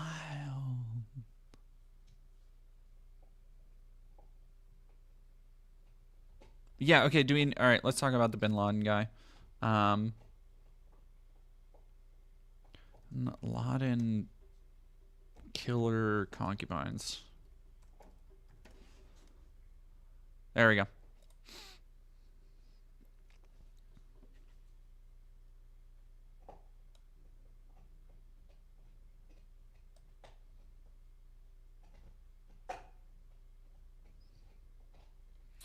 A former Navy SEAL credited with killing the terrorist mastermind behind 9/11 had a truly unhinged reaction to a young Democrat's pro-Kamala Harris post on social media. Robert O'Neill is famous for killing Osama bin Laden in 2011 and for being a Fox News contributor between 2015 and 2021, of course. On Saturday, however, he decided to pick a fight with some Gen Z voters. Harry Sisson, a content creator working to get other young voters to support the vice president, posted that he and his peers were trying to get more Harris supporters to the polls. We're Gen Z voters and we all proudly voted for Kamala Harris. Real men support Harris, Sisson wrote. Although most reasonable people would see the post as basic get-out-the-vote boosterism common during the last weekend before an election, it really seemed to set O'Neill off. He was so offended by the checks notes. First off, it's fucking nuts that editorializing checks notes like this in an AOL article, that is... Oh.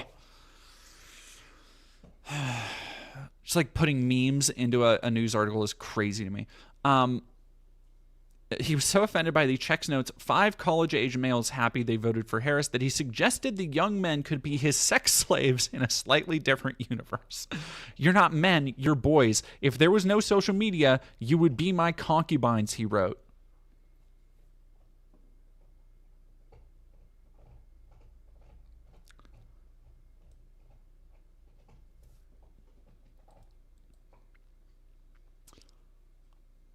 Unfucking believable. Like, Oh no, he tripled down. Like, yeah, howdy oaks. What an odd thing to say. It is. All right, let me look up Robert J. O'Neill age.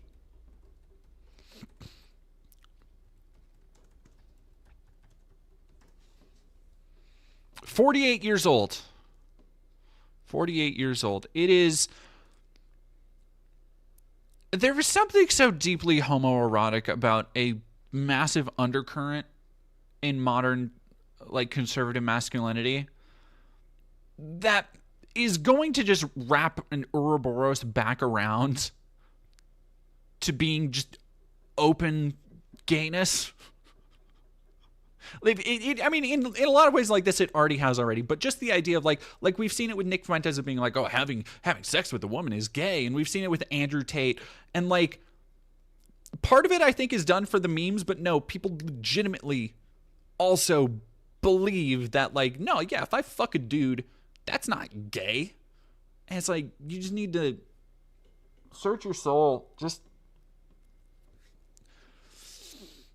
like, on one hand, go off, king, like, do whatever. On the second hand, maybe don't threaten to be raping a bunch of teenagers, like, and then when people are like, hey, what? You're like, yeah, I'll do that. It's like, oh yeah, no, like the Tucker Carlson bad girl speech, it's just like, it's so about, they really can't help but put their bizarre fetishes out in the open, even if a lot of the times I feel they don't know that they have the fetishes. I feel like it's so repressed that they're like, if you were to ask them like, hey, are you gay?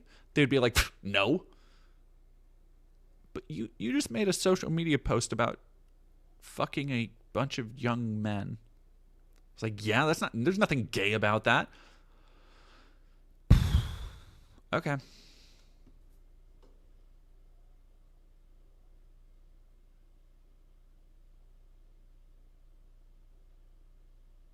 Yeah, I was triggering them, lib.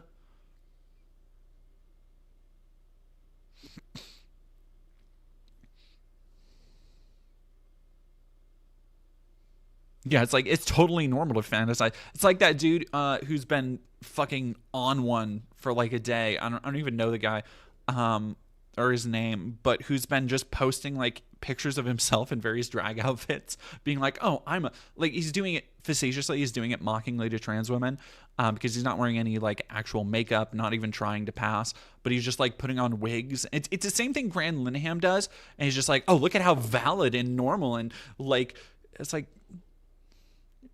you're the one posting yourself to like hundreds of thousands of people unironically, and you keep doing it. Like, one time it's a joke, 10 times, after 10 times, you're just doing it unironically. You're just doing it because you enjoy doing it. Like, you need to actually deconstruct that a little bit, I feel.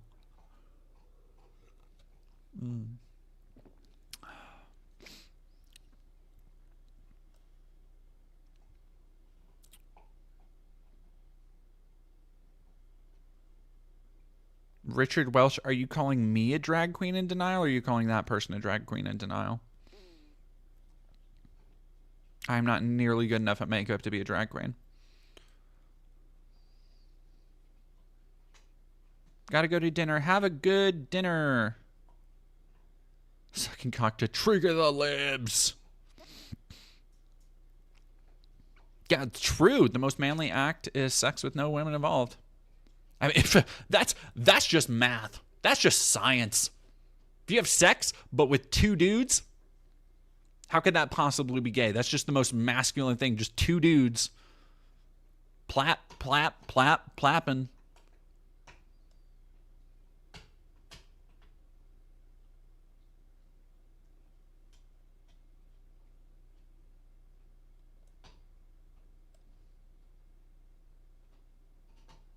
Did Nick? Yes. Okay. So we need to go back to Nicky Boy. I want to talk about Nick. God, this has been such a long diversion. Sorry, I got into talking about like leftism and optics. I want to talk about Nick Fuentes because, like the little rat that he has continued to flip-flop on Trump and is now, even though he's acting now that he was, always on the Trump train, essentially acting like it. Now that it suits him, oh, come on, Daily Beast, don't do me like this. I'm so fucking tired of whatever. He is now facing, if it's not the consequences, if it's not the consequences of his actions,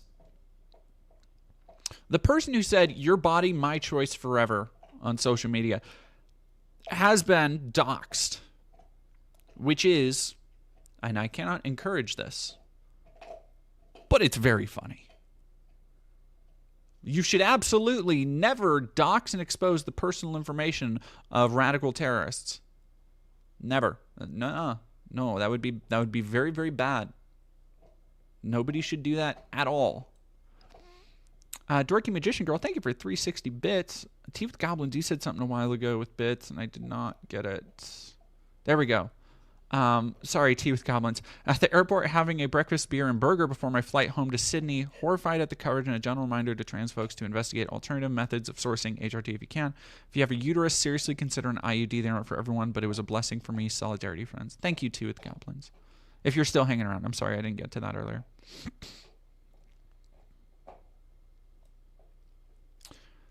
Now, dog, can you chew that elsewhere? Thank you.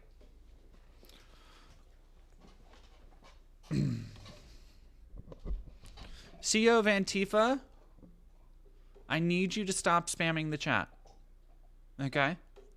If everybody here agrees with you,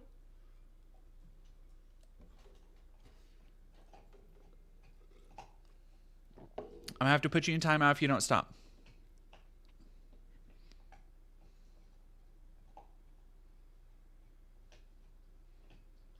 I'd like, nobody here disagrees with you.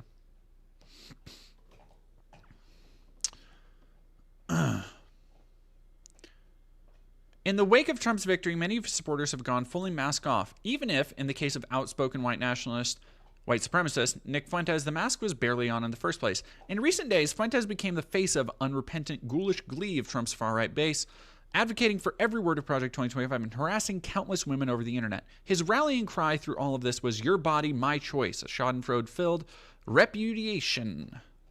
Let me take that one. Schadenfreude-filled repudiation of the weird and wacky idea that women might have rights. Fuentes has been reprehensible in public spaces for years, but now he's moving on to the finding out stage. He's been doxxed by his disgruntled victims, with his personal details leaked onto the internet for all to see. Fuck around to find out. This is a tweet from Gadget. After going viral with the phrase "Your body, my choice," Nick Fuentes has had all of his personal details doxxed on Twitter by women. Your house, their choice. Obviously, I won't be sharing those details here, and doxing is generally bad practice, but Nick having his privacy invaded after gleefully doing the same to others with the air of a bully burning ants with magnifying glass feels oddly fitting. A shame it hasn't slowed down his Twitter tirade of hateful rhetoric. He is actually already gotten his address blocked on Google, so we do have confirmation that basically it's an accurate dox. He has tried to get it removed, but I think it is out there far too much. And yeah, there are a bunch of people who it would be, gosh, it would be such a it'd be a bummer if people did anything to him. It really wouldn't. It really wouldn't.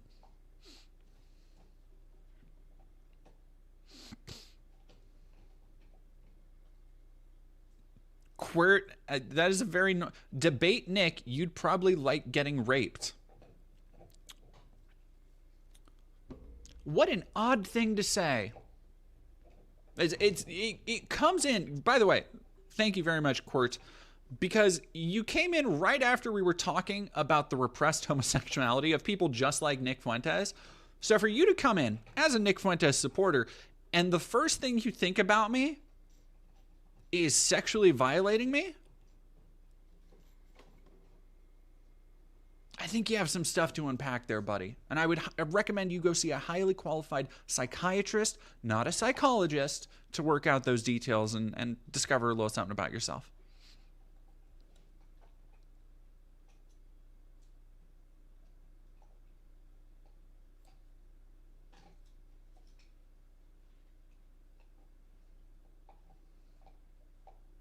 Kendon, I just want you to stop saying odd shit. Like, yeah, I would love to debate Nick Fuentes. You want to know why? Because I've actually studied the way he debates, and it's nothing but fucking gish galloping. I would love to debate Nick fucking Fuentes. And you know what? I would love to do it on one of those fucking like Fresh and Fit podcasts too, where he always goes on and tries to be like, no, I'm not a Nazi. I'm not a white nationalist. I would love to have a little file folder. Or you know what? No, I would do what Sam Cedar did in Tim Pool, and I would just have an iPad with 1,000 different tabs pulled up with all the time marks and everything pre-prepared, ready to go. So if he says, well, no, I've never said that, I can just be like, boop, here's the time you praised Hitler. Here's the time you talked about the Holocaust being fake. Here's the time you said that you just want white victory for your people. Here's the time that you said having sex with women was gay. Here's the time you said you wanted to fuck teenagers. Here's the... and, you know, actually, I would just set up probably a projector so everybody could watch his date with the femboy catboy. Because Nick Fuentes' gay catboy date is really like glancing into an alternate universe where he could just be like a normal person for a couple minutes and not a hateful little goblin. But that's not the universe we live in. Oh, did we ban him? Did we ban him already? Bummer.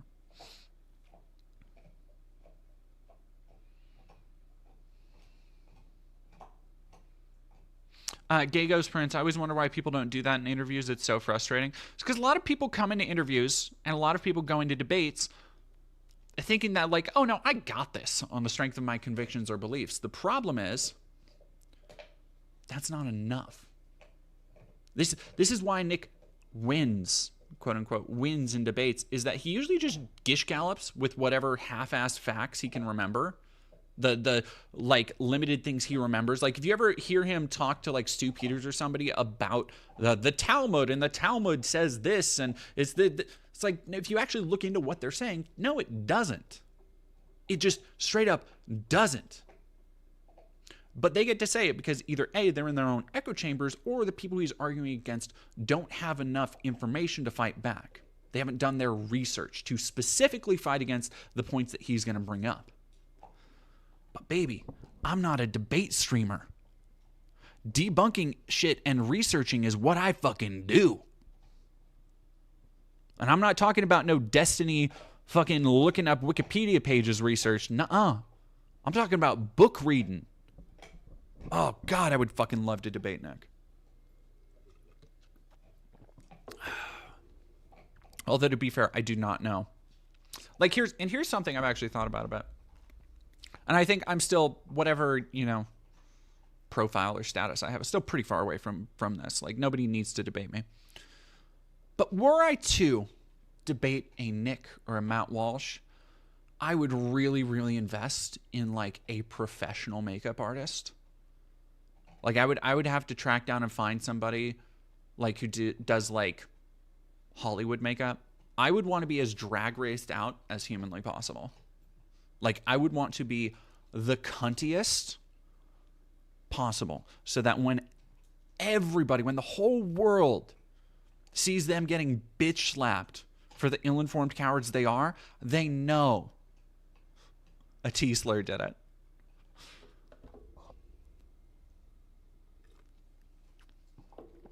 Anyway.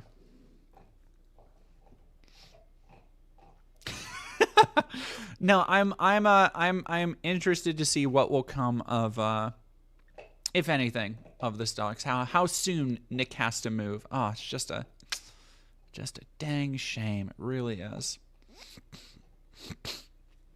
Oh, geez, excuse me. I am drinking water. I'm trying to stay hydrated. You don't know how it is? You got a question? Shoot, what do you got?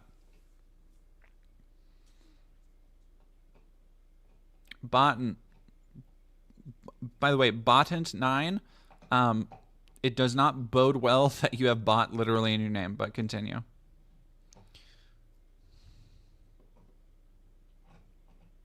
Do I have mods in chat? Do I have mods in chat? I'm gonna have to do the fucking thing.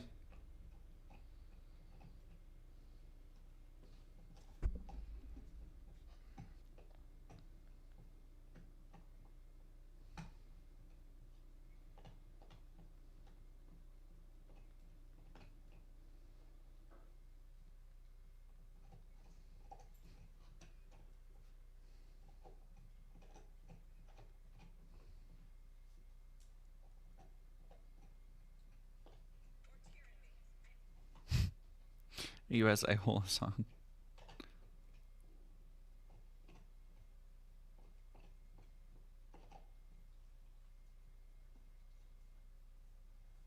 Who said no, you're yeah, there you go.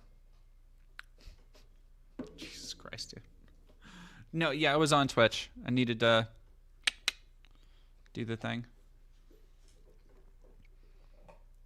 Jumanji, fuck no. Mods, twist his balls counterclockwise. Mods, put him in the Wonka machine. What else do we have to talk about? Damn, it's already been almost 2 hours, chat. How are you feeling? The Urban Reanimator, thank you for following. Morningstar option 89. God, I am so sorry about my dog just chomping away. Metal Luna, I don't feel good anymore. Like, just in general or with life. Building Lego, fuck yeah, misanthropic. Morningstar option, thank you for tier 1 for 3 months. Hey, Dead Man, have you ever been to Berwyn, Illinois? It's a pretty cool place. I have not. Illinois is one of the threat.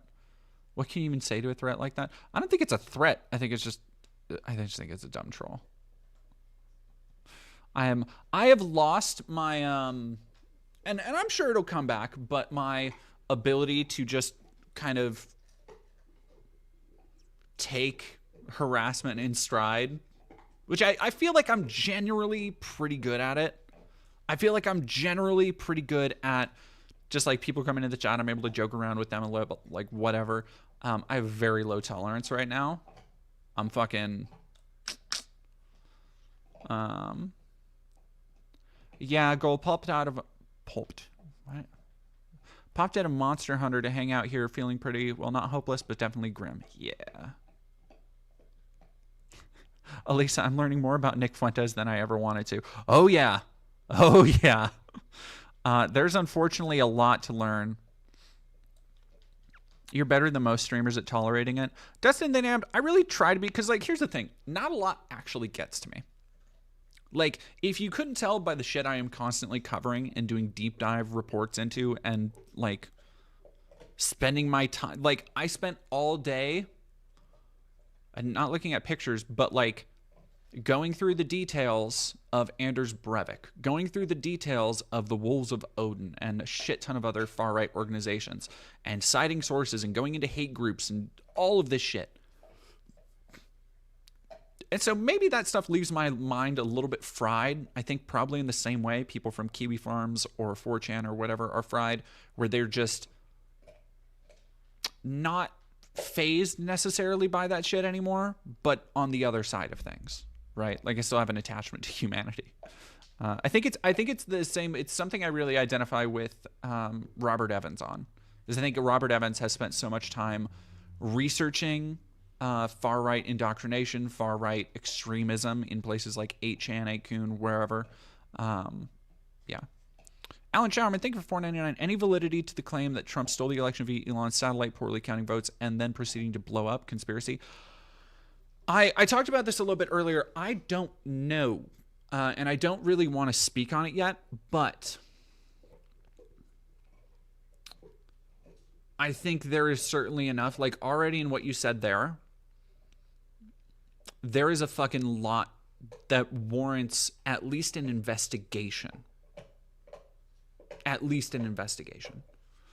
And there are so many very odd coincidences that line up with the idea that Starlink could have been basically laundering Trump votes. And we're probably not gonna. Yeah, it literally couldn't hurt to look, but because we have the Democrats on our side, they're not going to. So, yeah, it is a conspiracy theory until any investigation bears solid evidence. And I am not in the camp of like, I am not yet in the camp of like, oh, we got to do this because like it's so obvious. But yeah.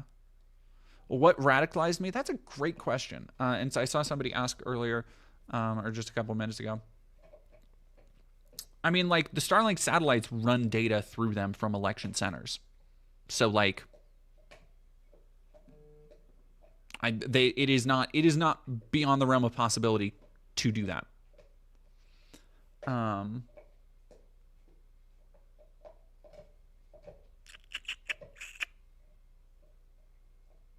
If I was raised conservative, yes, I was raised conservative, and that spurred my interest. I've told this story before, but I was super quote unquote conservative in middle school, to the point of calling myself a libertarian. And mind you, this was on the edge of libertarian having a shift in meanings, back when libertarian was like I don't trust the government, I don't trust the left or the far right.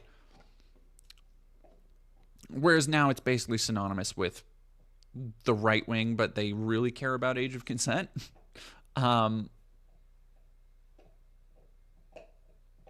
Yeah, no, and also like the fact that Elon has now had multiple different attempts to literally just buy votes. It's fucking like, man. But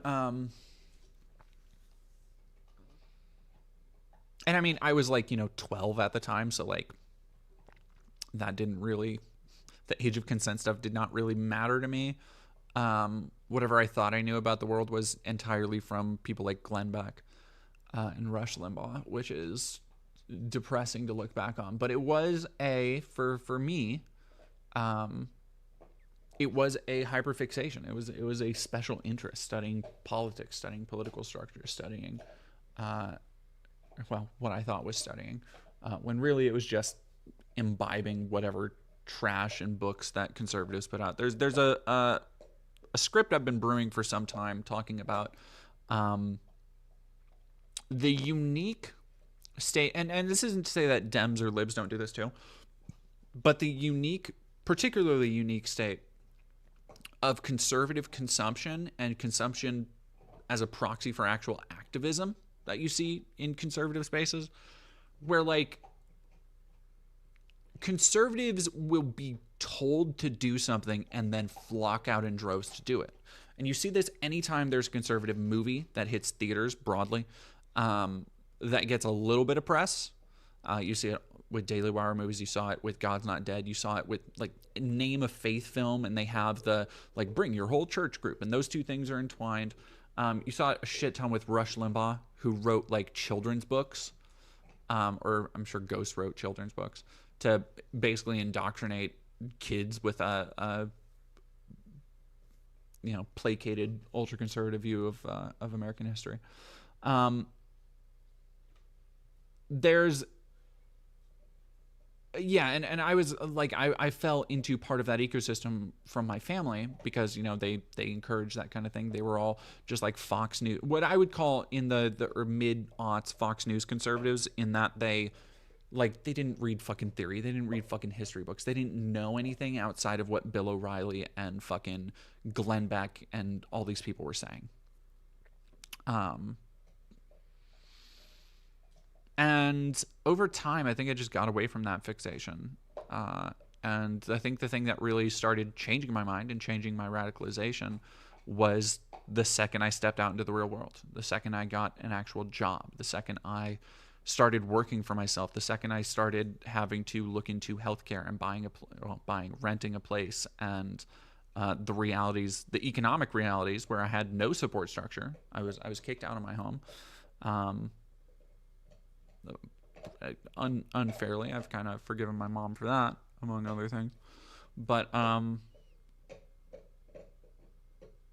Like being out in the world and seeing everybody else and having the realization that like, oh, no, like there are queer people out here and there are women out here and there are black people out here and there are, you know, people of color and immigrants out here, and they're struggling just as much as I am. At the time, what I thought was a straight, fairly masculine white person. Like, I realized that no, the world isn't discriminating against me. I'm just not special. Like, I just have to go through all the other shit everybody else does.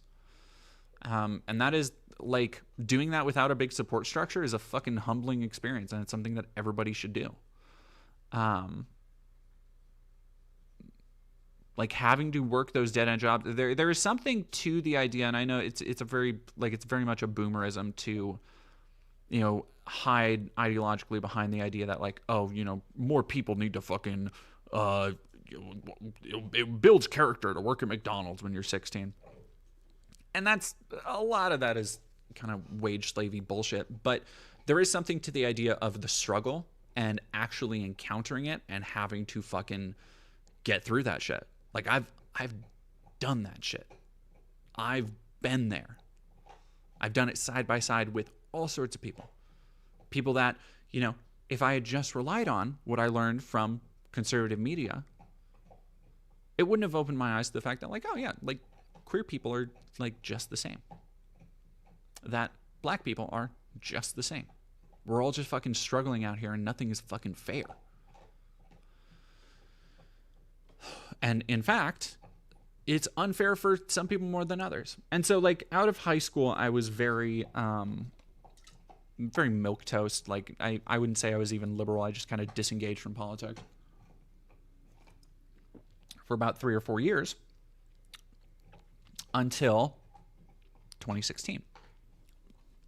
And because I was quite literally disengaged from politics. Like when I say disengaged, I mean disengaged. Was not paying attention to the political structure. And that period, looking back on that period, gave me a lot of insight into what I think the regular mainstream American thinks. Because we have another kitty.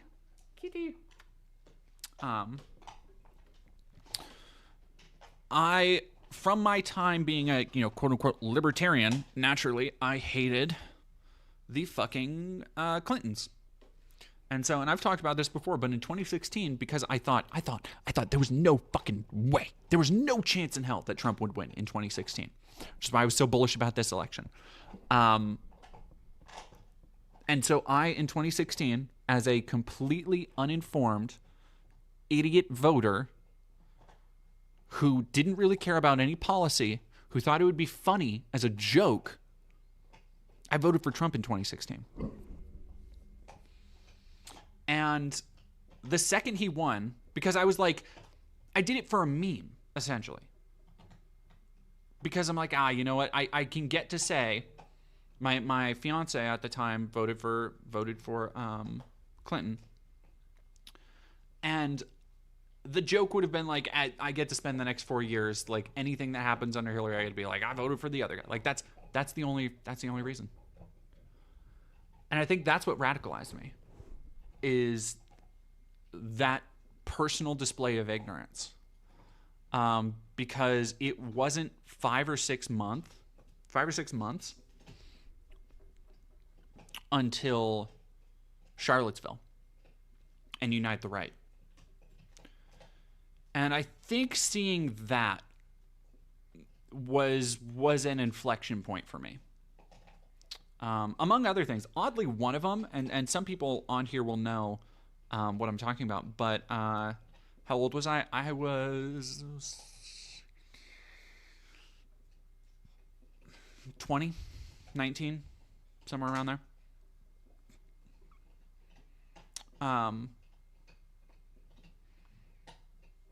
And like, obviously, yeah, I fucking learned. Like, I feel it's pretty easy to say that I've changed and turned over a new leaf. And here's, again, these experiences gave me a lot of perspective that I think a lot of other leftists or people who are raised in more democratic or more lib areas don't really consider is because I started out conservative. I then went to being an uninformed idiot voter who didn't pay attention. And I also, that then led me through the lib pipeline. So I'm 42? No, nope, that's not how math works.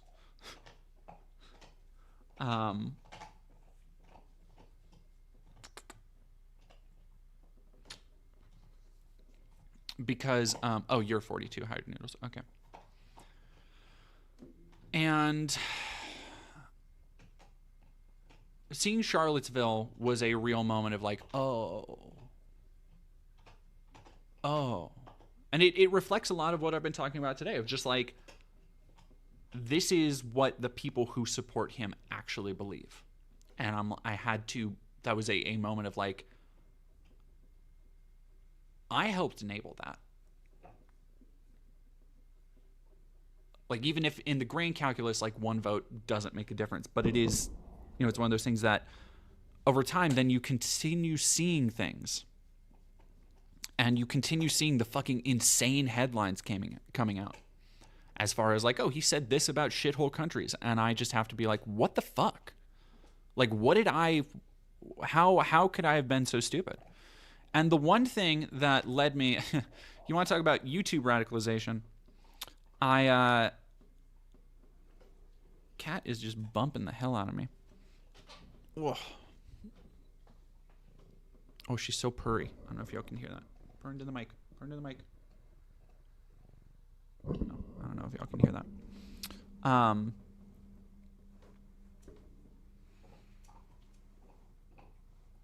I ended up, I'm trying to remember exactly the sequence of events, but I started going down the lib rabbit hole, learning about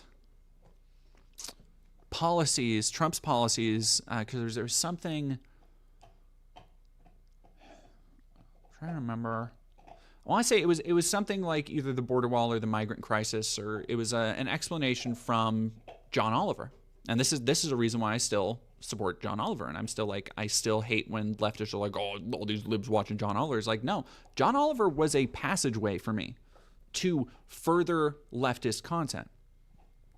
And I ended up binging a lot of John Oliver's content. That led me to, I binged a couple other very much more lib, just centrist shit. Because I didn't know, I was not engaged with YouTube. I did not know anybody like Sam Cedar or Hassan or whoever was active back then. I just didn't know. And so like the other mainstream stuff, being somebody who came up conservative, who was politically pretty illiterate at the time, I started looking into like Jon Stewart and Colbert and fucking, Samantha Bee, which I fucking, like, again, I look back on with such derision for myself. And eventually, this led me down, because I had started around 2014, I started listening to podcasts for the first time, and I started with Giant Bombcast, and I fucking love the Bombcast and all that stuff. And do people have beef with John Oliver? A lot of people think that he doesn't go far enough, but, like, he is one of the farthest left voices in a way that nobody else really fucking acknowledges or comes close to, from especially from a mainstream political perspective. Hello, Cat. And the strength of his research, I think, has been also very inspiring as well.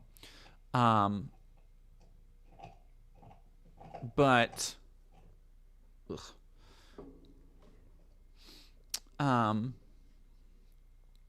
what exactly is wrong with Samantha Bee? She's just very lib. She's just very, like, centrist lib. She had that whole fucking thing where she invited Glenn Beck on when he was on his anti-Trump train and tried to make nice with conservatives over that shit. And it's just kind of sickening.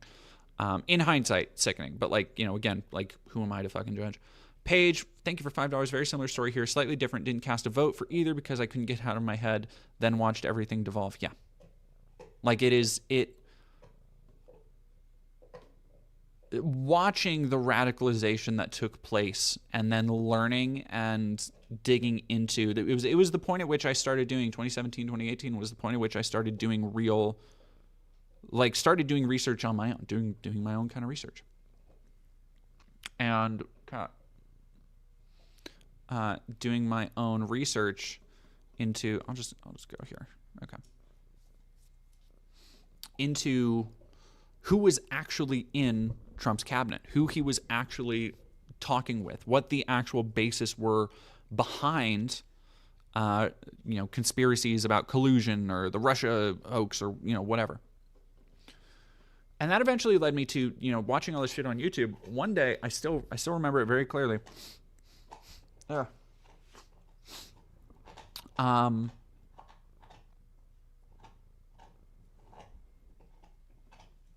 Finding a YouTube video of Chapo Trap House.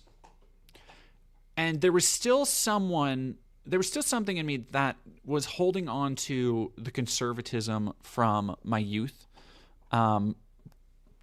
Because there were, whatever you want to say about Glenn Beck, and like there were facts that were cited. As much as they were twisted and warped to fit a noxious worldview, the things that he would say about like Democrat insider trading and the fucking people who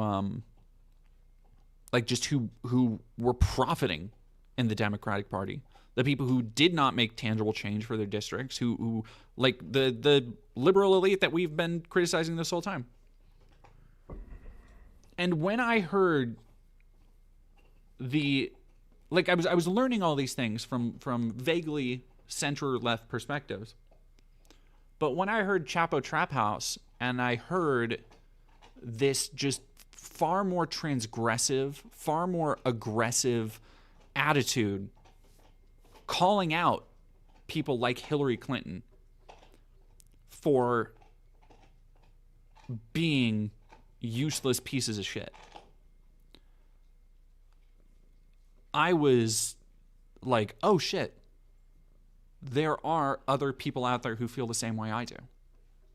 Like there is a space for a political ideology that hates the radicalism and control of conservatism, but is also not willing to just be completely bowled over and useless and working in only personal profit. Yeah, Gold Chapo leans way too doomer to me, but they can be pretty valuable. At the time, I think they were a lot more... I mean, at the time, this was pre-2020.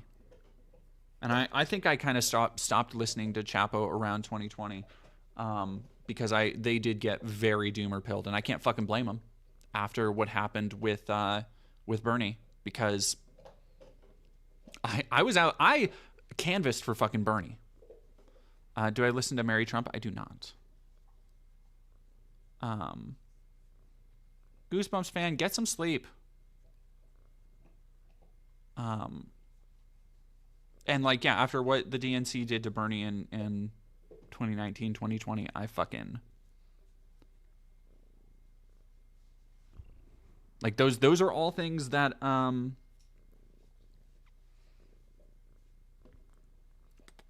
Those are all things that contributed to what I would say, radicalized me. And from there, I guess it was just a matter of time until I started applying the skills I was learning at video making to politics. And I have followed a steady trend of great podcasts that I've talked about online before that are all heavily reliant on facts and sourcing and research, like Behind the Bastards and Knowledge Fight and QAnon Anonymous. How long has that Buster Sword been there? A long time? I've had that Buster Sword there for like 5 months now. Ever since I did my Cloud cosplay. Oh. Kitten, you are so fluffy. You are so fluffy. Do you know that? Do you know that? Do you know you're the fluffiest?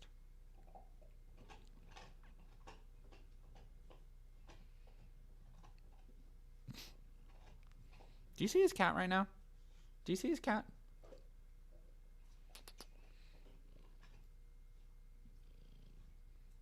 Kibby.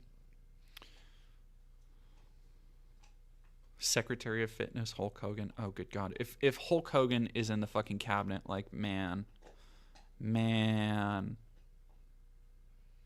Bernie is not running in 2028, Angry Goose. There ain't no fucking way.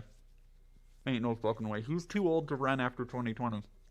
Like, we need a new... I can't think of anybody. Do you think Nick could be president one day?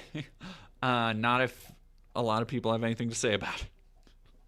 Like, yo, Nick Fuentes is such a... Like, look, Trump is a deplorable piece of shit. Nick Fuentes is so far beyond the pale of acceptable politics. Like, nah. People will not let him.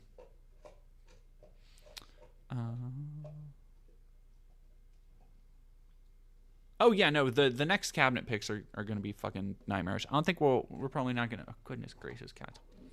You are so snuggly. Do you know that? Do you know how snuggly you are?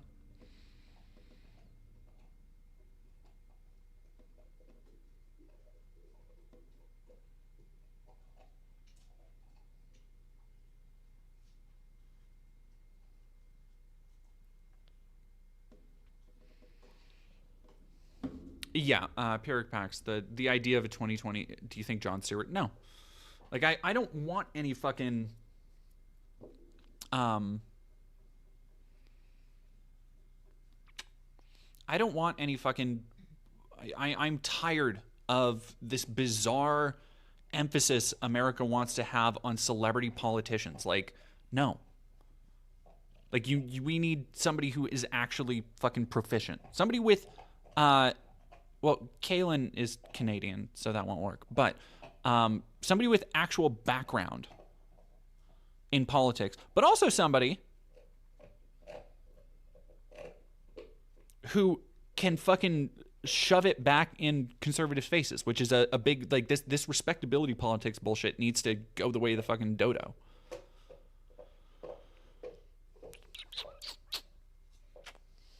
How you feeling, Cap?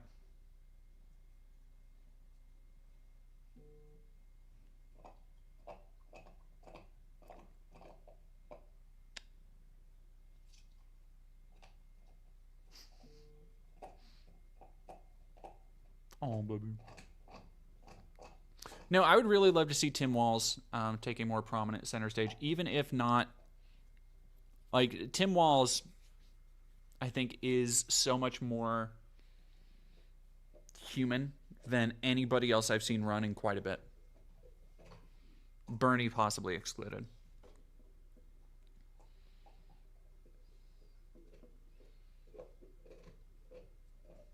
Like, I think if there is one singularly good thing to come out of this election, it is raising the national profile of Tim Walz. All right, let me... Oh, yeah, no, he was absolutely muzzled in this campaign. With as open and out he's been about things like Gaza, for sure, for sure.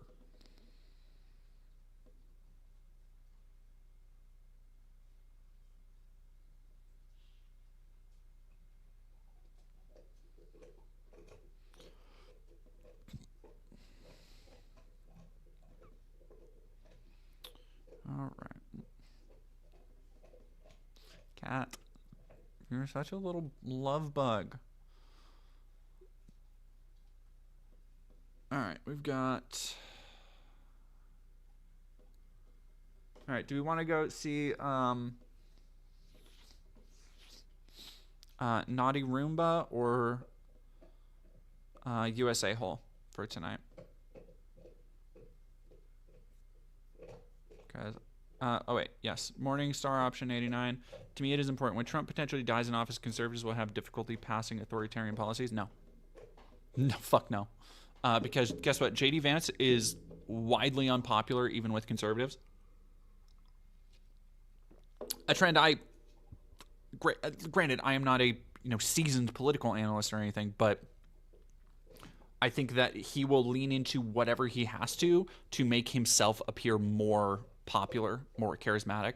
And if that means just passing whatever radical bullshit the Heritage Foundation or any of the other fucking think tanks behind Project 2025 want, he's going to fucking do that. If something were to happen to Trump in office. Like, the problem with Vance is that he has no real beliefs outside of what will continue getting him more power.